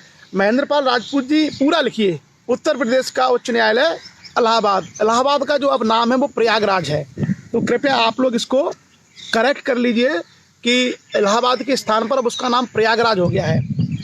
उच्च न्यायालय उत्तर प्रदेश उच्च न्यायालय प्रयागराज। क्लियर। तो आप लोग जो है सही सही अपना लिखते जाइए, और ज़रूरी नहीं है आप अपने राज्य का लिखें। अगर आपके पास नॉलेज है, आपके पास ज्ञान है, तो आप दूसरे जो राज्यों के जो उच्च न्यायालय हैं उसको भी आप लिख सकते हैं। क्योंकि हम लोगों को क्या है, जैसा हमने कहा ना कि दुनिया का सबसे स्थापित सिद्धांत है कि ज्ञान को जितना बांटेंगे, जितना हम ज्ञान को बांटेंगे उतना ज्ञान बढ़ता है। तो आप लोग बांटिए ज्ञान, और आपके माध्यम से अभी 200 से ऊपर लोग इस पर चर्चा में हैं, वो सब लोग भी इसको जान पाएंगे। तो इसी तरीके से आप अन्य प्रदेशों के उच्च न्यायालयों का भी इसमें उल्लेख कर सकते हैं कि उस प्रदेश का उच्च न्यायालय वहाँ पर है। चलिए आगे आता है आर्टिकल 215, संविधान का अनुच्छेद 215। आर्टिकल 215 या 215 ये कहता है कि प्रत्येक उच्च न्यायालय अभिलेख न्यायालय होगा और उसको अपनी अवमानना के लिए दंड देने की शक्ति होगी। तो आपको याद होगा हमने सेम कहानी सुप्रीम कोर्ट के बारे में पढ़ी थी, और सुप्रीम कोर्ट के बारे में क्या पढ़ा था कि सर्वोच्च न्यायालय है वो अभिलेख न्यायालय है। क्या है? अभिलेख न्यायालय, अर्थात उसकी सारी चीज़ें रिकॉर्ड के रूप में रखी जाती हैं, और कोई व्यक्ति अगर सर्वोच्च न्यायालय के आदेशों का उल्लंघन करता है तो सर्वोच्च न्यायालय उसके विरुद्ध अवमानना करने पर उसको दंड देने की शक्तियाँ प्राप्त हैं। वो हमने सर्वोच्च न्यायालय में पढ़ा था। सेम शक्ति उच्च न्यायालयों को भी प्राप्त है, यानी जो भी उच्च न्यायालय हैं वो सारे के सारे उच्च न्यायालय अभिलेख न्यायालय हैं। अभिलेख न्यायालय का मतलब होता है कि उनके सारे के सारे जो चीज़ें हैं वो रिकॉर्ड होंगी, सब कुछ रिकॉर्ड होगा, और सब कुछ रिकॉर्ड होगा इसका मतलब उसको नज़ीर के रूप में आगे कहीं प्रयोग भी किया जाएगा। जैसे मान लीजिए बिलासपुर हाई कोर्ट छत्तीसगढ़ ने कोई निर्णय दिया, अब उस निर्णय को रिकॉर्ड में रखा जाएगा, और कल को दुर्ग या राजनांदगांव के किसी जिला न्यायालय को कोई निर्णय देना है उन्हीं परिस्थितियों में, तो वह बिलासपुर उच्च न्यायालय छत्तीसगढ़ के पूर्व में दिए गए निर्णय को नज़ीर या उदाहरण के रूप में प्रयोग कर सकता है। तो जो हाई कोर्ट है वो हाई कोर्ट क्या है? रिकॉर्ड न्यायालय हैं, यानी अभिलेख न्यायालय हैं, उनकी सारी चीज़ें रिकॉर्ड में रखी जाती हैं। क्लियर। और उसके बाद एक और जो शक्ति है न्यायालय को, न्यायालय के पास सबसे बड़ी शक्ति होती है अवमानना का दंड देने की शक्ति। यानी अगर कोई न्यायालय के आदेश को नहीं मानता है तो वो अपनी अवमानना के विरुद्ध न्यायालय दंड दे सकता है। जैसे मान लीजिए कि कोई व्यक्ति है, वो सरकार को भी दंडित कर सकता है। मान लीजिए कि कोई व्यक्ति है और उस व्यक्ति ने कोई, उसकी डेट है हाई कोर्ट में, कोई केस लगा हुआ है, अब उसमें हाई कोर्ट ने उनको एक नोटिस दिया कि इस तारीख पे आपको आना है, वो नहीं आए। फिर दोबारा हाई कोर्ट ने नोटिस भेजा कि आपको अगली डेट पे आना है, फिर नहीं आए। तो ये क्या है? ये न्यायालय की अवमानना है। न्यायालय की अवमानना है कि आप न्यायालय के जो नोटिस है या जो न्यायालय ने डायरेक्शन दिया है उसको फॉलो नहीं कर रहे हैं, तो न्यायालय आपको दंडित कर सकता है, पेनल्टी लगा सकता है, पनिशमेंट दे सकता है, जुर्माना लगा सकता है। क्लियर। या कोई भी पक्ष है तो न्यायालय की क्या है? न्यायालय की अगर कोई अवमानना करता है, न्यायालय ने ये कहा कि आपको जो है 25,000 रुपये का जुर्माना भरना है इस केस में, और इस तारीख तक। मान लीजिए किसी व्यक्ति ने का कोई केस है और उस केस में उससे कहा कि आपको इसमें 25,000 का जुर्माना भरना है, डेट दे दी कि इस डेट तक। अगर वो व्यक्ति उस डेट तक 25,000 रुपये नहीं भरता है तो इसको न्यायालय की अवमानना समझा जाएगा। और जो अवमानना है इसको इंग्लिश में बोलते हैं कंटेम्प्ट। क्या कहते हैं? Contempt of court. तो कोई भी व्यक्ति यदि कंटेम्प्ट ऑफ कोर्ट करता है, न्यायालय की अवमानना करता है, तो न्यायालय को ये शक्ति है कि वो दंडित कर सकता है उसको। ये बहुत बड़ी पावर है। तो यह है संविधान का अनुच्छेद 215, आर्टिकल 215। आगे हम बढ़ते हैं आर्टिकल 216, संविधान का अनुच्छेद 215। आर्टिकल 216 ये कहता है कि उच्च न्यायालय का गठन कैसे होगा।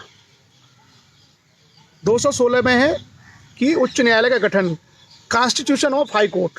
तो हाई कोर्ट कैसे कॉन्स्टिट्यूट होगा, उसका गठन कैसे होगा। तो हाई कोर्ट के गठन के बारे में लिखा हुआ है कि प्रत्येक उच्च न्यायालय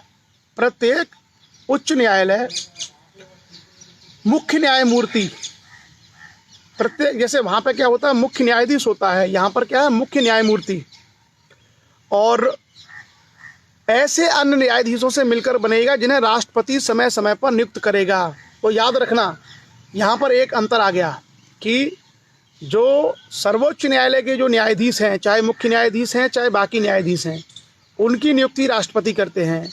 सेम उच्च न्यायालयों के जो न्यायाधीश हैं या मुख्य न्यायमूर्ति हैं, उनकी नियुक्ति भी राष्ट्रपति करते हैं। यहाँ पर ये शक्ति राज्यपाल को नहीं है। तो ये एक डिफरेंस है। आमतौर पर हम देख रहे थे कि केंद्र की और राज्य की व्यवस्थाएं सेम सी चल रही हैं, लेकिन यहाँ पर यह एक अंतर है कि राज्यपाल जो है हाई कोर्ट के जस्टिस की नियुक्ति नहीं करता। राज्यपाल हाई कोर्ट के जो न्यायाधीश हैं इनकी नियुक्ति नहीं करता। हाई कोर्ट का जो न्यायाधीश हैं इनकी नियुक्ति भी राष्ट्रपति के द्वारा की जाती है। तो यह एक अच्छा प्रावधान है और ये याद करने वाली चीज़ है। कई बार क्या होता है कि जब हम लोग पढ़ते हैं तो पढ़ने के क्रम में अगर हमको संसद के बारे में जानकारियाँ होती हैं तो उनको हम एज इट इज लागू करते चले जाते हैं राज्यों के ऊपर कि राज्यों में व्यवस्था ऐसी होगी। लेकिन कुछ कुछ जगहों पर अंतर होता है, कुछ कुछ जगह पर चीज़ें अलग अलग होती हैं। तो वो जैसे एक ये प्रावधान हमको मिल गया कि उच्च न्यायालय के जैसे मुख्यमंत्री की नियुक्ति राष्ट्रपति नहीं करेगा। जिस प्रकार से केंद्र में राष्ट्रपति प्रधानमंत्री की नियुक्ति करेगा, उसी प्रकार राज्य में राज्यपाल मुख्यमंत्री की नियुक्ति करेगा। केंद्र में राष्ट्रपति उच्चतम न्यायालय के न्यायाधीशों की नियुक्ति करेगा, लेकिन राज्य में राज्यपाल उच्च न्यायालय यानी हाई कोर्ट के न्यायाधीश की नियुक्ति नहीं करेगा। संविधान में ये शक्ति राष्ट्रपति के पास है कि राष्ट्रपति ही उच्च न्यायालय के सभी न्यायाधीशों को नियुक्त करेंगे। आगे पढ़ेंगे उसमें क्या प्रावधान है। आगे आते हैं संविधान का अनुच्छेद 217, आर्टिकल 217। देखिए संविधान में कुल मिलाकर के 395 अनुच्छेद है, 395 आर्टिकल हैं टोटल। और हम लोगों की जो स्पीड है, हम लोगों की जो गति है बहुत अच्छी है। हमें लगता है हम लोग 217 तक आगे धीरे धीरे, और पता नहीं चला लॉकडाउन में हम लोग धीरे धीरे 50% से ज़्यादा संविधान हम लोग पढ़ चुके हैं और हमको चीज़ें समय भी का भी नहीं पता चला और बहुत आसानी से। ऐसा नहीं हुआ कि कोई सेशन हमारा बहुत बोझिल रहा हो या लोगों को ऐसा लगा हो कि वो बोर हो रहे हैं, ऐसा नहीं है। बहुत आसान तरीके से और छोटे छोटे टुकड़ों में। तो जैसे हम कहते हैं ना कि कोई भी काम, अगर बड़ा काम आपको करना है तो सबसे पहले एक छोटा सा कदम रखिए, फिर एक और कदम रखिए। छोटे छोटे स्टेप के माध्यम से हम बड़े से बड़े कार्य कर सकते हैं।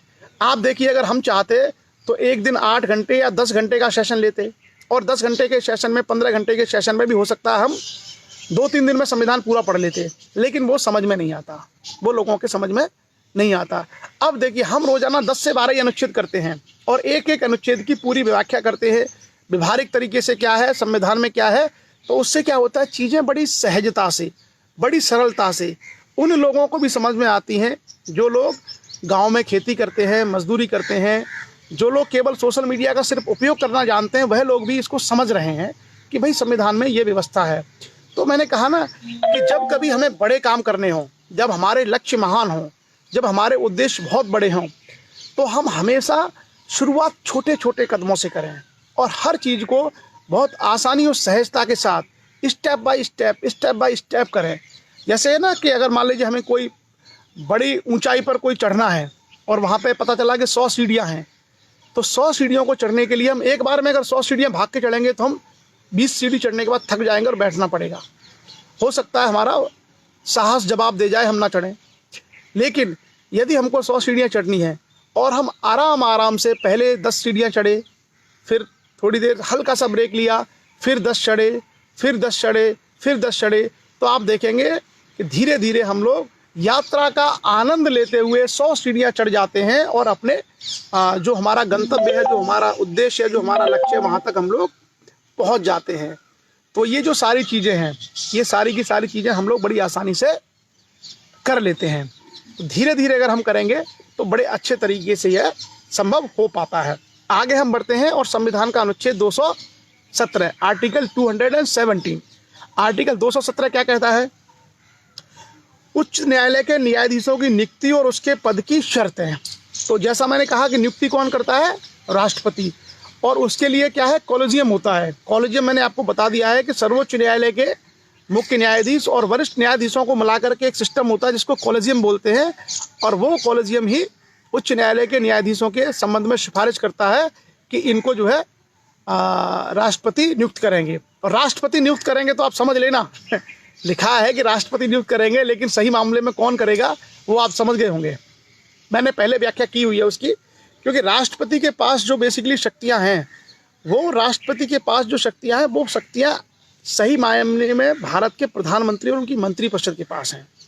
तो कॉलेजियम अगर कोई नाम सुझाता है कि फला व्यक्ति को किसी उच्च न्यायालय का न्यायाधीश बनाया जाए, तो वो राष्ट्रपति के पास जो जाती है चीज़ें, वो बेसिकली किसके पास जाती हैं?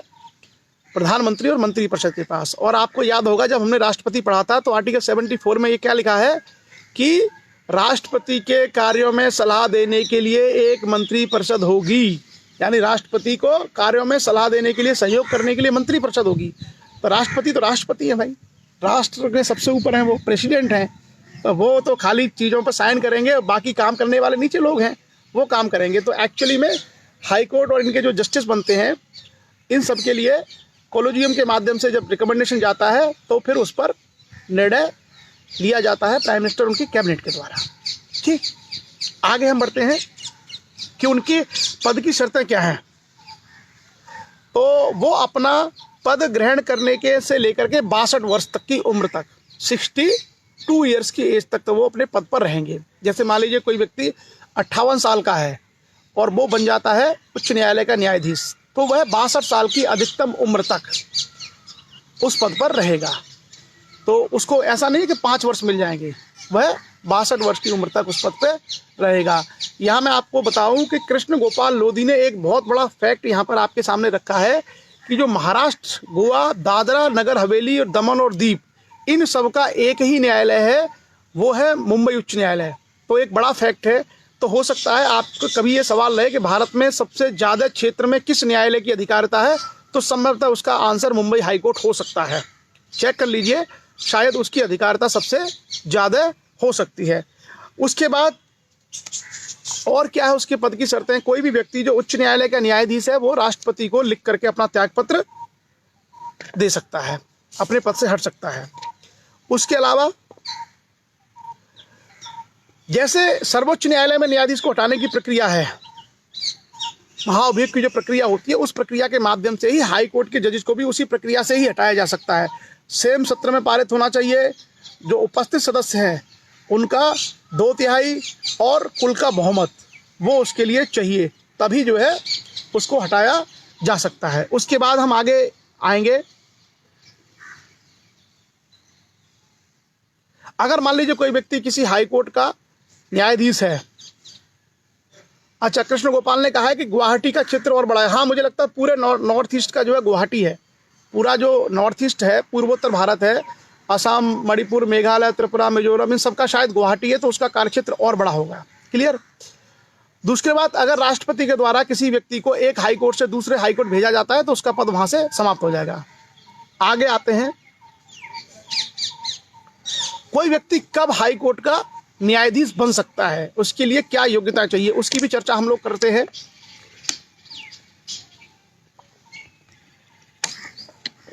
और हम जो ये सारी चर्चा कर रहे हैं वो बिल्कुल संविधान के जो अनुच्छेद हैं, संविधान के अनुच्छेदों के दायरे में ही हम लोग कर रहे हैं। हमारी चर्चा में एक एक अनुच्छेद कवर हो रहा है, आर्टिकल का एक एक पॉइंट हम लोग कवर कर रहे हैं।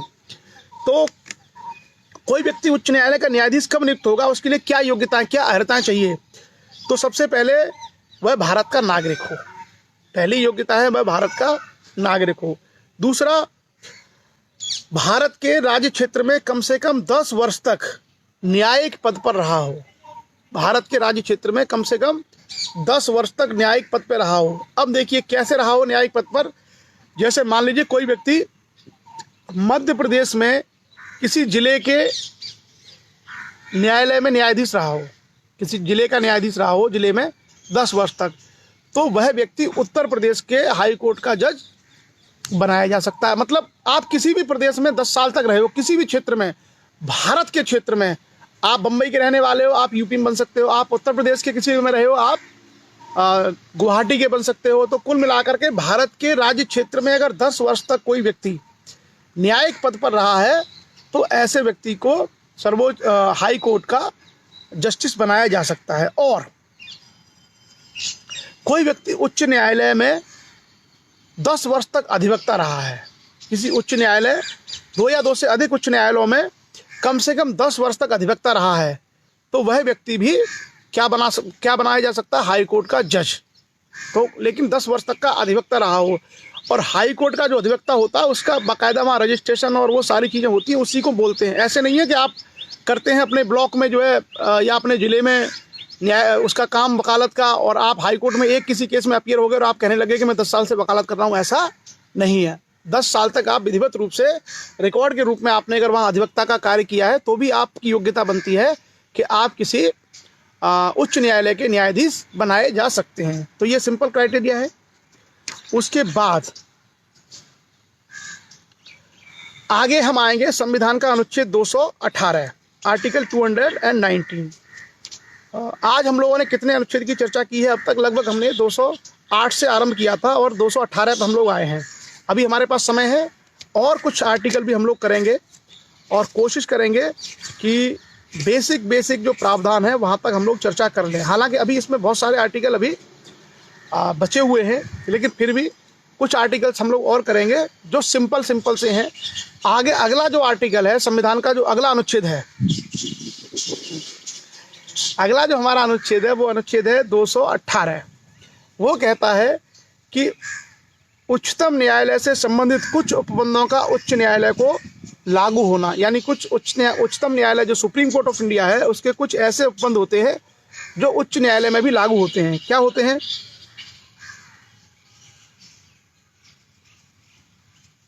आर्टिकल 124 में एक खंड 4 है, खंड 5 है, उसके कुछ उपबंध हैं। उसकी डिटेल में हम लोगों को जाने की आवश्यकता नहीं है। उसमें यही है आर्टिकल 218 में कि जो सर्वोच्च न्यायालय है उसके कुछ उपबंध ऐसे हैं जो हाई कोर्ट के संबंध में भी लागू होते हैं। आगे हम आते हैं आर्टिकल 219, संविधान का अनुच्छेद 219। 219 कहता है उच्च न्यायालय के न्यायाधीशों द्वारा शपथ या प्रतिज्ञान। तो देखिए एक कमाल की बात, जो उच्च न्यायालय के न्यायाधीश हैं वो अपना पद ग्रहण करने से पहले शपथ लेंगे, लेकिन वो शपथ राज्यपाल के सामने लेंगे। तो उच्च न्यायालय के न्यायाधीश अपॉइंट होते हैं राष्ट्रपति के द्वारा, अपना त्यागपत्र भेजते हैं राष्ट्रपति को, लेकिन उनकी जो शपथ है, उनकी शपथ जो है दिलवाते हैं राज्यपाल। तो ये बहुत जो है एक विशिष्ट प्रावधान है कि वो शपथ ग्रहण जो है किसके सामने करेंगे? राज्यपाल के सामने। यह है संविधान का अनुच्छेद 219, आर्टिकल 219। उसके बाद हम आगे बढ़ेंगे और वो है संविधान का अनुच्छेद 220, आर्टिकल 220। वो यह कहता है कि स्थायी न्यायाधीश रहने के पश्चात विधि व्यवसाय पर निर्बंधन। यानी कोई व्यक्ति संविधान के प्रारंभ के पश्चात किसी उच्च न्यायालय का स्थायी न्यायाधीश का पद धारण कर लेता है तो वह उच्चतम न्यायालय और उच्च न्यायालय के सिवा किसी भी अन्य न्यायालय में जाकर के न्यायिक कार्य नहीं कर सकता। तो जैसे आप हाई कोर्ट के या सुप्रीम कोर्ट के जज बन जाते हैं तो फिर आप नीचे वाले न्यायालय में जाकर के जज का काम नहीं कर सके। ये सिंपल सा और सही बात है। कोई क्यों करेगा भाई? मान लीजिए कि अब मैं जो है बन गया कमिश्नर, तो कमिश्नर बनने के बाद नीचे जाकर के मैं इंस्पेक्टर का काम थोड़ा ही नहीं करूँगा। तो यही सेम इनके संबंध में भी है कि अगर उच्च न्यायालय के आप न्यायाधीश बन गए तो या तो उच्च न्यायालय में काम करोगे या फिर सुप्रीम कोर्ट में आप जा सकते हो, लेकिन निचले न्यायालय में जाकर के आप काम नहीं कर सकते। उसके लिए आपको वो निर्बंधन है उस पर संविधान में। आर्टिकल 220 था ये।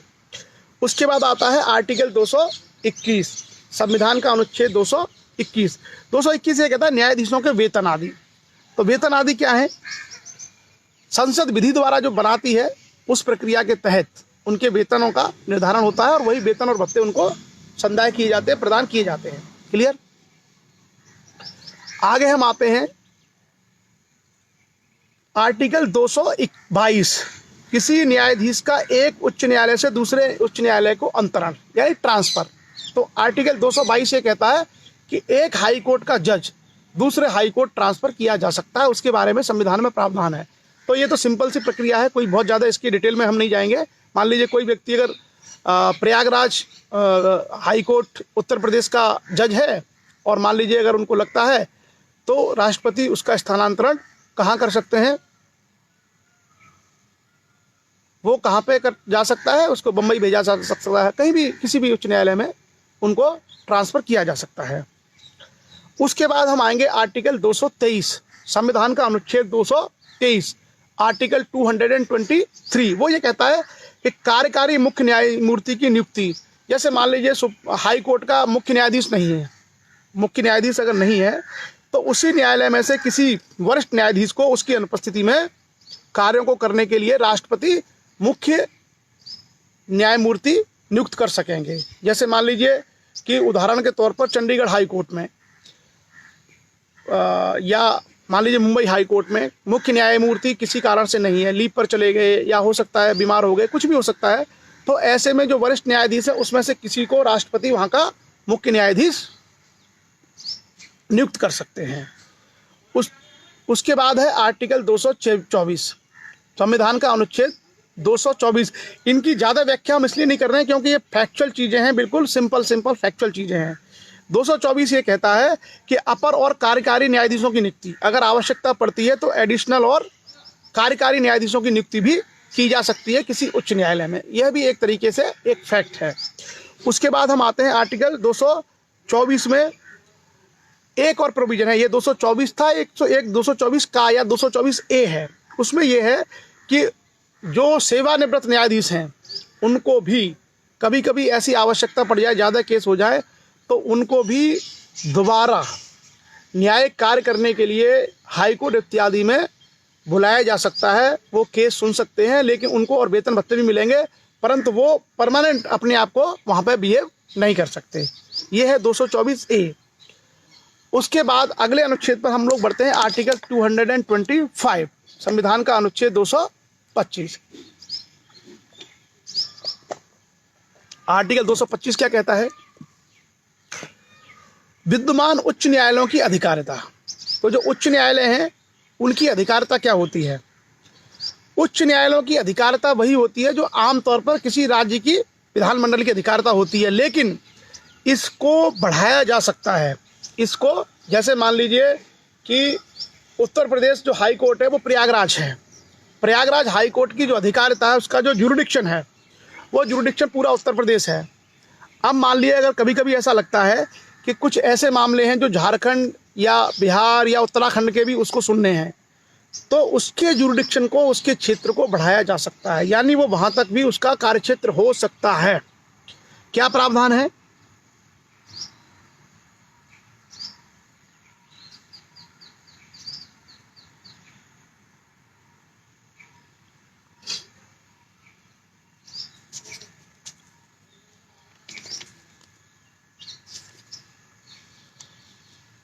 हाँ, तो आमतौर पर वही जो जुरिडिक्शन है जो विधि द्वारा उसके लिए तय किया जाता है वो उनका हाई कोर्ट का जुरिडिक्शन रहता है, उसकी अधिकारिता रहती है।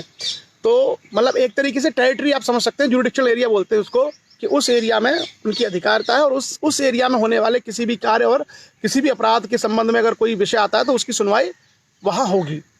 उसके बाद अगला जो आर्टिकल है वो 226 है, आर्टिकल 226। आज मुझे लगता है हम लोगों ने बहुत सारे आर्टिकल किए हैं, कुछ आर्टिकल छोटे छोटे भी थे। हमने कहाँ से आरंभ किया है? आर्टिकल 208 से, आई थिंक 208 से हमने आरंभ किया है और 226 तक हम आ गए। तो कितने आर्टिकल हमने कर लिए? लगभग 19वां आर्टिकल है ये। तो आज हम लोग 226 पर ख़त्म करेंगे। आर्टिकल 226 हमारा लास्ट होगा आज, और उसके बाद हम 227 से कल आरंभ करेंगे। तो आर्टिकल 226 ये कहता है कि कुछ रिट निकालने की उच्च न्यायालय की शक्ति। ये मैं इसलिए डिस्कस कर रहा हूँ क्योंकि आपको पता है, हमने देखा था कि संविधान के एक अनुच्छेद होता है 32, आर्टिकल 32, और संविधान के अनुच्छेद 32 में ये लिखा हुआ था कि अगर संवैधानिक अधिकारों का कोई उल्लंघन होता है तो संवैधानिक अधिकारों के उपचार के लिए संविधान के अनुच्छेद 32 में व्यवस्था की गई है। और उसमें ये कहा गया है कि संविधान में सुप्रीम कोर्ट और हाई कोर्ट दोनों को ये शक्ति होगी कि वो मौलिक अधिकारों के उल्लंघन होने पर रिट निकाल सकते हैं। और 5 प्रकार की रिट हमने पढ़ी थी, आपको याद आ जाएगा। वो रिट जो सुप्रीम कोर्ट निकालता है, वो रिट आई थिंक 139। मैं एक बार चेक कर लेता हूँ कि सुप्रीम कोर्ट को वो शक्ति संविधान के किस अनुच्छेद में थी।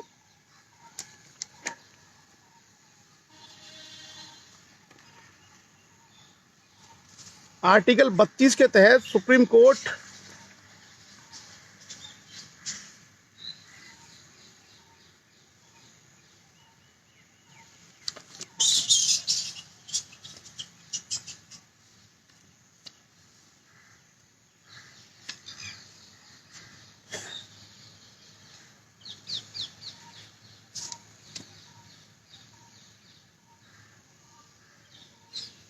हाँ 139 में, तो जो हमने कहा ना कि संविधान के अनुच्छेद 32 में जो ये है कि जो रिट निकाल सकते हैं, वो रिट निकालने की शक्ति हाई कोर्ट को भी दी है। तो मौलिक अधिकारों का संरक्षण केवल सर्वोच्च न्यायालय नहीं करता है, मौलिक अधिकारों का संरक्षण आपका उच्च न्यायालय भी करता है, हाई कोर्ट भी करता है। और संविधान के अनुच्छेद 226 के अनुसार हाई कोर्ट को भी रिट निकालने की शक्ति प्राप्त है। और इस मामले में मैं आपको एक जानकारी दे दूं कि हाई कोर्ट की शक्ति ज़्यादा है। क्यों? क्योंकि सुप्रीम कोर्ट जो रिट निकालता है वो केवल मौलिक अधिकारों के संबंध में निकालता है। सुप्रीम कोर्ट जो रिट निकालता है वह केवल मौलिक अधिकारों के संबंध में निकालता है, लेकिन हाई कोर्ट के पास कानूनी अधिकारों के संबंध में भी रिट निकालने की शक्ति प्राप्त है। तो रिट निकालने के संबंध में हाई कोर्ट की जो पावर है वो सुप्रीम कोर्ट से ज़्यादा है। हाई कोर्ट की जो पावर है, उच्च न्यायालय की जो शक्ति है, वो सुप्रीम कोर्ट से भी ज़्यादा है। तो आर्टिकल 226 में कैसी रिट निकाल सकता है? जो हमने पहले पढ़ा, बंदी प्रत्यक्षीकरण, जिसको हम लोग कहते हैं इंग्लिश में हैबियस कॉर्पस, जिसमें किसी व्यक्ति को यदि गिरफ्तार किया जाता है तो उसको न्यायाधीश के सम्मुख प्रस्तुत किया जाए, इसको बोलते हैं बंदी प्रत्यक्षीकरण। दूसरी रिट थी परमादेश, जिसको कहते हैं मैंडमस, जिसमें कहा था कि हम आदेश देते हैं। उसके बाद तीसरी रिट थी उत्प्रेषण, सेरेटोरी, जिसमें किसी निचले अदालत से मामले को ऊपर मंगाया जाता है या ऊपर का कोर्ट सुनता है। चौथी थी प्रतिषेध, जिसको हम बोलते हैं प्रोहिबिशन। उस रिट में क्या होता है कि निचले के न्यायालय को काम करने से मना कर दिया जाता है कि इस केस की सुनवाई आप नहीं करेंगे। और उसके अलावा जो 5वीं जो रिट थी वो थी अधिकार प्रक्षा या को वारंटो। कोई भी सरकारी अधिकारी किसी पद पर वैधानिक तरीके से, संवैधानिक तरीके से नियुक्त है या नहीं है, यदि नहीं है तो उसका पद छोड़ने के लिए को वारंटो रिट जो है उच्च न्यायालय के द्वारा भी संविधान के अनुच्छेद 226 में निकाली जा सकती है। तो 5 रिट हैं, आप इन 5 रिट को रट लीजिए, 5 रिट रट लो, ये बहुत काम आती हैं। बंदी प्रत्यक्षीकरण यानी हैबियस कॉर्पस, परमादेश यानी मैंडमस, उत्प्रेषण यानी सेरेटोरी, प्रतिषेध यानी प्रोहिबिशन, और 5वीं अधिकार प्रक्षा यानी को वारंटो। तो ये बड़े काम की चीज़ें होती हैं और ये कंपटीशन वगैरह बहुत आती हैं, और अक्सर जितने भी एग्ज़ाम्स होते हैं उनमें कहीं ना कहीं घूम घाम के ये आती रहती हैं। प्रतियोगी परीक्षाओं में बहुत आती हैं और कई बार जो है कंफ्यूज करती थी, लोगों को याद नहीं होती थी। तो ये आती रहती है। आप चाहें तो इन सारी रिट को भी आप याद कर लीजिए, जैसे मौलिक अधिकार याद किए इसी प्रकार से ये 5 रिट आप याद कर लीजिए, और बड़े काम की चीज़ हैं। और सिर्फ इसलिए नहीं कि प्रतियोगी परीक्षा में काम आएंगी, उसके अलावा भी अगर हम थोड़ा सा ये विचार करें गहराई से कि मान लीजिए कभी किसी को अपने मौलिक अधिकारों को लागू करवाने के लिए अगर ऐसा कुछ चाहिए तो वहाँ भी ये काम आ सकती हैं। क्लियर? अब हम आगे, इसमें रिट निकालने की शक्ति है और दंडित करने की भी शक्ति है। तो आर्टिकल आज हम लोग, अच्छा इसके अलावा अगर कोई अधिकार है, मौलिक अधिकार के अलावा कोई कानूनी अधिकार है, उसके संबंध में आर्टिकल 226 में हाई कोर्ट रिट निकाल सकता है। तो आज हमारी जो चर्चा है वो हम यहीं तक रखेंगे। हमने संविधान के अनुच्छेद 208 से आरंभ किया था और 226 तक हम लोग आए, तो 208 से 26 तक का मतलब है 19 आर्टिकल हमने आज कंप्लीट किए। हमारा जो टारगेट रहता है वो हमेशा रहता है कि 10 से 12 या 10 से 15 आर्टिकल डेली करने का, लेकिन आज कुछ आर्टिकल छोटे थे, कुछ अनुच्छेद छोटे थे, तो हमारा काम थोड़ा सा आसान हो गया। तो कुल मिलाकर के 19 आर्टिकल हमने किए और संविधान में 395 आर्टिकल हैं, 395 अनुच्छेद। तो हम लोग कहाँ तक पहुँच गए हैं? 226 तक, 226 कंप्लीट कर लिए हैं। तो अब बहुत लंबा नहीं बचा है संविधान। अब हमने 50% से ज़्यादा काम कर लिया है, बाकी 50% का काम बहुत जल्दी हो जाएगा, क्योंकि उसमें कुछ अनुच्छेद बहुत छोटे छोटे भी हैं, एक एक लाइन के, सूचनात्मक और सिंपल जानकारी के। क्लियर? जैसा सर्वोच्च न्यायालय के जो न्यायाधीश हैं उसको जो हटाने की प्रक्रिया है, सेम उच्च न्यायालय के न्यायाधीशों को हटाने की प्रक्रिया है। आधार वही है, सिद्ध कदाचार। अगर सिद्ध कदाचार का आरोप है या उसके ऊपर असमर्थता, इनकॉम्पिटेंसी का आरोप है, दो चीज़ों को बेस बनाया जाएगा। और राज्यसभा और लोकसभा उसको हटाएंगे, वहीं सदन में प्रस्ताव आएगा बहुमत और 2/3 से, और एक ही सत्र में पारित होगा, और उसके बाद उसको मौका भी दिया जाएगा अपनी बात रखने का, और उसके बाद जब राष्ट्रपति दस्तखत कर देंगे तब वो अपने पद से हटा हुआ माना जाएगा। तो कुल मिलाकर के वही प्रक्रिया है। सर्वोच्च न्यायालय के मामले में उनके न्यायाधीशों को हटाने की प्रक्रिया सेम है जो उच्चतम न्यायालय के न्यायाधीशों को हटाने की प्रक्रिया है। हाँ, मोबाइल कोर्ट क्या मतलब ये होता है, आगे हम जब लोग लोकल कोर्ट पढ़ेंगे ना, लोकल कोर्ट्स, उसमें देखेंगे मोबाइल कोर्ट्स क्या होते हैं। जैसे मान लीजिए कोई ऐसा एरिया है जहाँ काफ़ी सारे केस पेंडिंग हैं, तो वहाँ पे जाके अदालतें लगाना शुरू कर दो कि भाई आपके केसेस यहाँ सुने जाएंगे। हाँ, तो मुझे लगता है महेंद्र राजपूत को रिट निकालने की शक्ति समझ में नहीं आया। महेंद्र जी, मैं आपसे थोड़ा सा कहूँगा कि पुराने जो संविधान पर हमने चर्चाएँ की हुई हैं, उसमें सर्वोच्च न्यायालय वाला आप लाइव सेशन पूरा देखिए, और उसमें हमने रिट की पूरी चर्चा की है कि रिट क्या होती हैं और रिट क्यों निकाली जाती हैं। आप पुराना देखेंगे तो आपका समय बच जाएगा और बहुत सारी चीज़ें आपको स्पष्ट हो जाएगी। क्लियर? चलिए, और उसके अलावा अब कोई यदि सवाल रहता है तो आप पूछिए। और आज की जो चर्चा है 8:50, लगभग 1 घंटे 20 मिनट हम लोगों ने संविधान पे चर्चा की है, और उसके बाद आगे हम लोग कविता की ओर जाएंगे।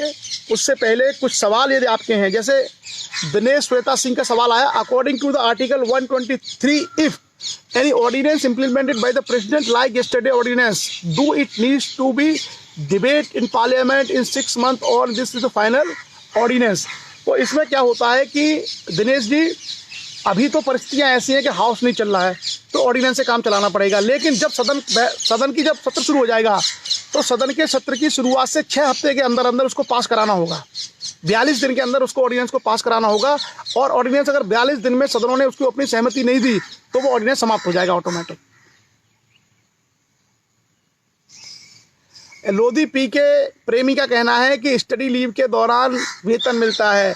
कुछ नियम ऐसे हैं सरकारी जिसमें स्टडी लीव के लिए वेतन मिलता है, और बहुत सारे मामलों में, अधिकांश मामलों में वेतन नहीं मिलता।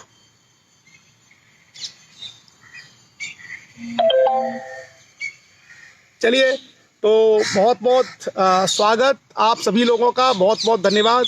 अभी भी 1.5 घंटे की चर्चा के बावजूद भी 160 लोग आप चर्चा में जुड़े हुए हैं। तो हमारा जो उद्देश्य था कि संविधान को भी हम कथा बना दें, हम इस तरीके से पढ़ें कि संविधान को भी एक अमृत कथा बना दें और हर व्यक्ति को इसमें रस और आनंद आए। इसको भी लोग उसी तरीके से, उसी चाप से पढ़ें और समझें। जैसे महेंद्र लोधी ने कहा कि सरकारी अधिवक्ता होना जरूरी नहीं, महेंद्र जी, सरकारी अधिवक्ता होना जरूरी नहीं है। 10 साल तक अगर हाई कोर्ट में वो अधिवक्ता रहा है, उसने प्रैक्टिस की है, तो वह व्यक्ति न्यायाधीश बन सकता है। आवश्यक नहीं है वो सरकारी अधिवक्ता हो। क्लियर? बिल्कुल।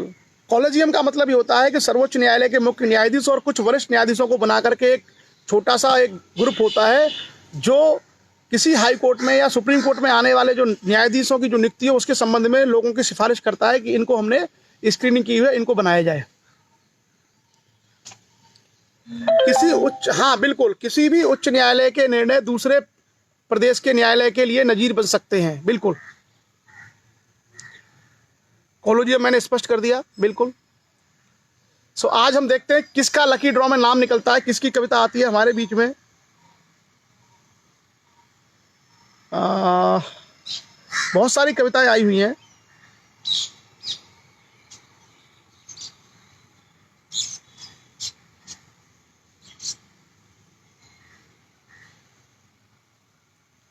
आज नारायण पटेल जी की कविता है, डॉक्टर नारायण पटेल कटनी, आज उनकी कविता है। महाअभियोग के लिए राजेश जी प्रताप ने पूछा कि महाअभियोग की इंग्लिश क्या होती है। महाअभियोग के लिए इंग्लिश होती है इम्पीचमेंट। राजीव प्रताप सिंह, महाअभियोग के लिए इंग्लिश है इम्पीचमेंट। सो आज हम लोग पढ़ेंगे कविता डॉक्टर नारायण पटेल कटनी की, और सबल सिंह नरवरिया जी हैं, उन्होंने मेहगांव भिंड से कविता भेजी है। नेहा बिल्कुल आप भेज दें। अच्छा मनीष, हाँ मनीष, बिल्कुल मनीष। सो दो कविताएं हम लोग आज ले रहे हैं। एक कविता है भिंड से सबल सिंह नरवरिया, उनकी छोटी सी कविता है, और उसके बाद डॉक्टर नारायण पटेल कटनी मध्य प्रदेश, वहाँ से उन्होंने एक कविता भेजी है। तो दोनों कविताओं का हम लोग आनंद लेंगे आज, और बढ़िया वातावरण है, एकदम शुद्ध, और सुबह सुबह ज्ञान की बातें अगर हों तो पूरा दिन फिर उससे अच्छा निकलता है। तो मैं चाहूँगा कि आप सब लोग अब कविता के लिए तैयार हो जाएं, और काव्य पाठ हम लोग शुरू करते हैं। जैसा मुझे प्राप्त हुआ है दो लोगों का, सबल सिंह नरवरिया भिंड मेहगांव मध्य प्रदेश से, और डॉक्टर नारायण पटेल कटनी मध्य प्रदेश से।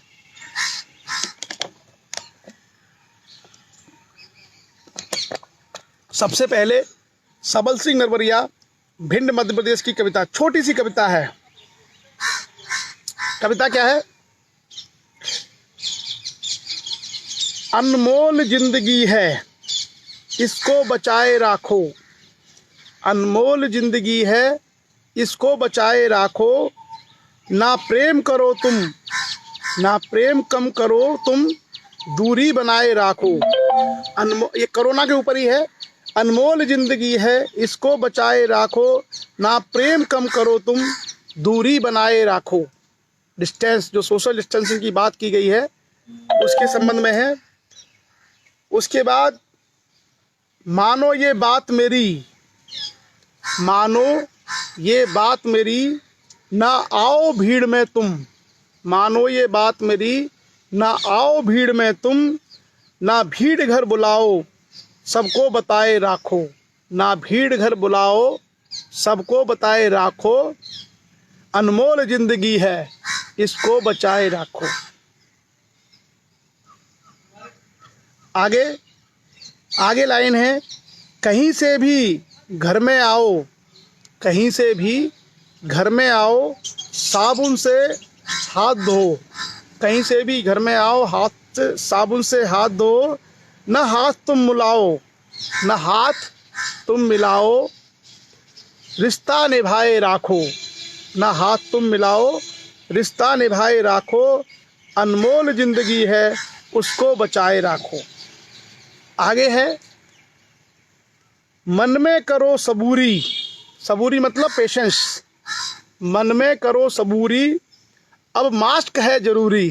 जो लोग मास्क लगा रखे हैं ना, तो मन में करो सबूरी, अब मास्क है ज़रूरी, खुद ये लगाओ कर्फ्यू, ये उपाय बताए राखो, खुद पे लगाओ कर्फ्यू, खुद पे लगाओ कर्फ्यू, ये उपाय बताए राखो। डॉक्टर नारायण पटेल जी का है टाइटल का नाम, वो हम कविता पढ़ेंगे अभी। उसके बाद, जो बढ़ गया कोरोना तो आए सबको रोना, जो बढ़ गया कोरोना तो आए सबको रोना, अज्ञानी कोना कोना मन को मनाए राखो, अज्ञानी कोना कोना मन को मनाए राखो, अनमोल जिंदगी है इसको बचाए राखो, अनमोल जिंदगी है इसको बचाए राखो। और अगली कविता हम लोग पढ़ेंगे डॉक्टर नारायण पटेल कटनी, उनकी कविता थोड़ी सी बड़ी है, और कविता का शीर्षक है सच का आईना। मुझे लगता है सच का आईना, डॉक्टर नारायण पटेल, यही है आपकी कविता का शीर्षक, सच का आईना। और इसमें उन्होंने 5 जो है जी बिल्कुल, मुझे इनकी कविता प्राप्त हुई है डॉक्टर नारायण पटेल, कटनी, मध्य प्रदेश से। और ये कविता है सच का आईना। कविता हम लोग आरंभ करते हैं और अंधविश्वास, पाखंड इत्यादि को विरुद्ध जो है आप लिखते हैं, आपकी मुहिम है। तो क्या कविता लिखी है आपने? इतिहास ने हमें सच का आईना दिखाया, नहीं, इतिहास ने हमें सच का आईना दिखाओ, पाखंड और कल्पित राग न आओ। ये थोड़ा सा मुझे लगता है बुंदेली भाषा का इसमें प्रयोग किया गया है। इतिहास ने हमें सच का आईना दिखाओ, पाखंड और कल्पित राग न आओ। अमरपाल दीप ने हमें जगाने का बीड़ा उठाओ, बहुमूल्य समय निकालकर अपना जनहितार्थ लगाओ। इतिहास ने हमें सच का आईना दिखाओ, पाखंड और कल्पित राग न आओ।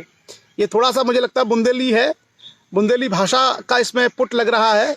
मैं फिर भी कोशिश कर रहा हूँ कि उसी रूप में उसको पढ़ने का। आगे है दूसरा मुक्तक है, आदि मानव से हड़प्पा पाषाण काल जब आओ।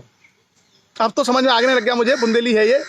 आदि मानव से हड़प्पा पाषाण काल जब आओ, प्रकृति पूजा और पाषाण सबके मन में भाओ। प्रकृति पूजा और पाषाण सबके मन में भाओ।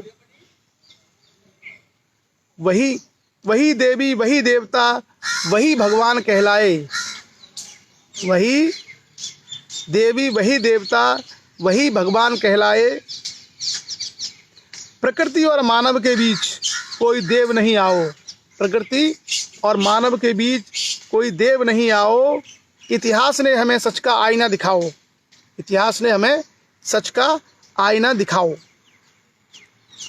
आगे है, वैदिक काल की चरण वंदना कर चल छम मचायो। ये इतिहास के आईने में है और वो सारी चीज़ें तार्किक और तथ्यात्मक आधार पर डॉक्टर नारायण पटेल ने लिखी हैं। वैदिक काल की चरण वंदना कर छल छम्य मचाओ, वेद कथा और काव्य कहानी की कल्पित भरमार भयो। वेद कथा और काव्य कहानी की कल्पित भरमार भयो। मंदिर बनायो मूर्ति बनायो फिर पाषाण पुजायो। मंदिर बनायो मूर्ति बनायो फिर पाषाण पुजवायो। मानव जाति 7 मार्ग भूल कल्पित मार्ग अपनायो। मानव जाति 7 मार्ग भूल कल्पित मार्ग अपनायो। वैदिक से गुप्त काल के इतिहास में सारा राज समायो। वैदिक से गुप्त काल के इतिहास में सारा राज समायो। इतिहास ने हमें सच का आईना दिखायो, पाखंड और कल्पित राग न आयो। राजा हुए महाराजा हुए अपने ही राग में समायो। राजा हुए महाराजा हुए अपने ही राग में समायो। पाखंड की चरम सीमा को कोई न समझ पायो। राजा हुए महाराज हुए अपने ही राग में समायो। पाखंड की चरम सीमा को कोई नहीं समझ पायो। हवन करायो यज्ञ करायो, हवन करायो यज्ञ करायो और नर पशु बलि चढ़ायो। हवन करायो यज्ञ करायो और नर पशु बलि चढ़ायो। धरती रोती मानव रोता, धरती रोती मानव रोता और कल्पित गुलशन खिलायो। धरती रोती मानव रोता और कल्पित गुलशन खिलायो। इतिहास ने हमें सच का आईना दिखायो। इतिहास ने हमें सच का आईना दिखायो। पाखंड और कल्पित राग ने आयो। उसके बाद अंतिम मुक्तक है, महावीर और बुद्ध के रूप में फिर दीप जगमगायो। महावीर और बुद्ध के रूप में फिर दीप जगमगायो। प्रकृति जनमानस हितार्थ अपना पूरा जीवन लगायो। प्रकृति जनमानस हितार्थ अपना पूरा जीवन लगायो।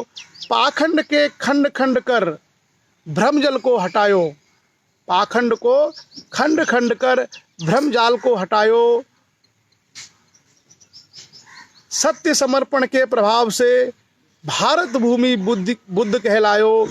सत्य और समर्पण के भाव से भारत भूमि बुद्ध भूमि कहलायो, इतिहास ने हमें सच का आईना दिखायो, पाखंड और कर्म कल्पित राग न आयो। बहुत बहुत धन्यवाद आपका, बहुत बहुत बधाई और शुभकामनाएं डॉक्टर नारायण पटेल। आपने इतने सुंदर शब्दों में इतिहास का आईना हमारे सामने रखा और सारी बातें तार्किक और तथ्यपरक आपने रखी। पुनः मैं आपकी इस लेखनी को बहुत बहुत बधाई देता हूं और आप सभी लोग इसी प्रकार से लिखते रहिए, अपने लेखन, अपने काव्य, अपनी अभिव्यक्ति में भेजते रहिए। आज की इस जो हमारा लाइव सेशन है इस लाइव सेशन को हम लोग यहाँ विराम देंगे और शाम को हम लोग इतिहास पर अपनी चर्चा में मिलेंगे। गुप्त काल के बाद का जो भारत का इतिहास है उसके ऊपर चर्चा करेंगे। आप सभी लोगों ने बहुत महत्वपूर्ण, बहुत कीमती समय इस परिचर्चा के लिए दिया और संविधान के कई सारे आयामों पर हमने चर्चा की। आप सब लोग पढ़ते रहिए और आज का टास्क आपका यही है कि कल भारत सरकार ने जो ऑर्डिनेंस पास किया है उसमें 4 ही 5 पॉइंट हैं। 15 मिनट आपको लगेंगी, 15 मिनट भी नहीं, 5 मिनट। 5 मिनट में आपको पूरा समझ में आ जाएगा। आप लोग सरकार का कल का अध्यादेश पढ़िए और अध्यादेश के अलावा संविधान में जो प्रावधान है जिसकी चर्चा ऑलरेडी हम लोग कर चुके हैं, आप लोग वो प्रावधान भी देख लीजिए तो चीज़ें आपको बेहतर तरीके से स्पष्ट हो जाएंगी। चलिए, आप सब लोग इस पर चर्चा में जुड़े, इंटरेक्टिव बनाया, प्रश्न आपने पूछे और कई सारे डाउट आपने रखे। इस इंटरेक्टिव और फ्रूटफुल एक ऐसा सेशन जिसमें हम लोग, लगता नहीं है कि हम लोग इतना दूर बैठे हुए हैं, सबको ये लगता है कि हम लोग सभी लोग एक ही हॉल में या एक ही किसी पार्क में बैठे हुए हैं और आपस में एक दूसरे के साथ बैठ करके इंटरेक्टिव संवाद कर रहे हैं, एक दूसरे से सामने आमने बैठ करके हम लोग बात कर रहे हैं। तो आप सब लोगों का पुनः बहुत बहुत आभार। हरिचरण फौजी का ये कहना है कि ये अध्यादेश कहाँ से मिलेगा, इंटरनेट पे आप डालिए, आपको अभी मिल जाएगा। 4 ही लाइन है बस, कोई दिक्कत नहीं है, आप उसको देख सकते हैं। तो पुनः अब समय हुआ है सुबह 9:04 और अब दूसरे जिस कार्य के लिए हम लोगों की ड्यूटी है वो कार्य करने हैं। तो मैं चाहूँगा आप सभी लोगों से इजाज़त कि आप सब लोग इस चर्चा में जुड़े। आप सभी लोगों का बहुत बहुत धन्यवाद। आप सभी का दिन शुभ हो। जय हिंद।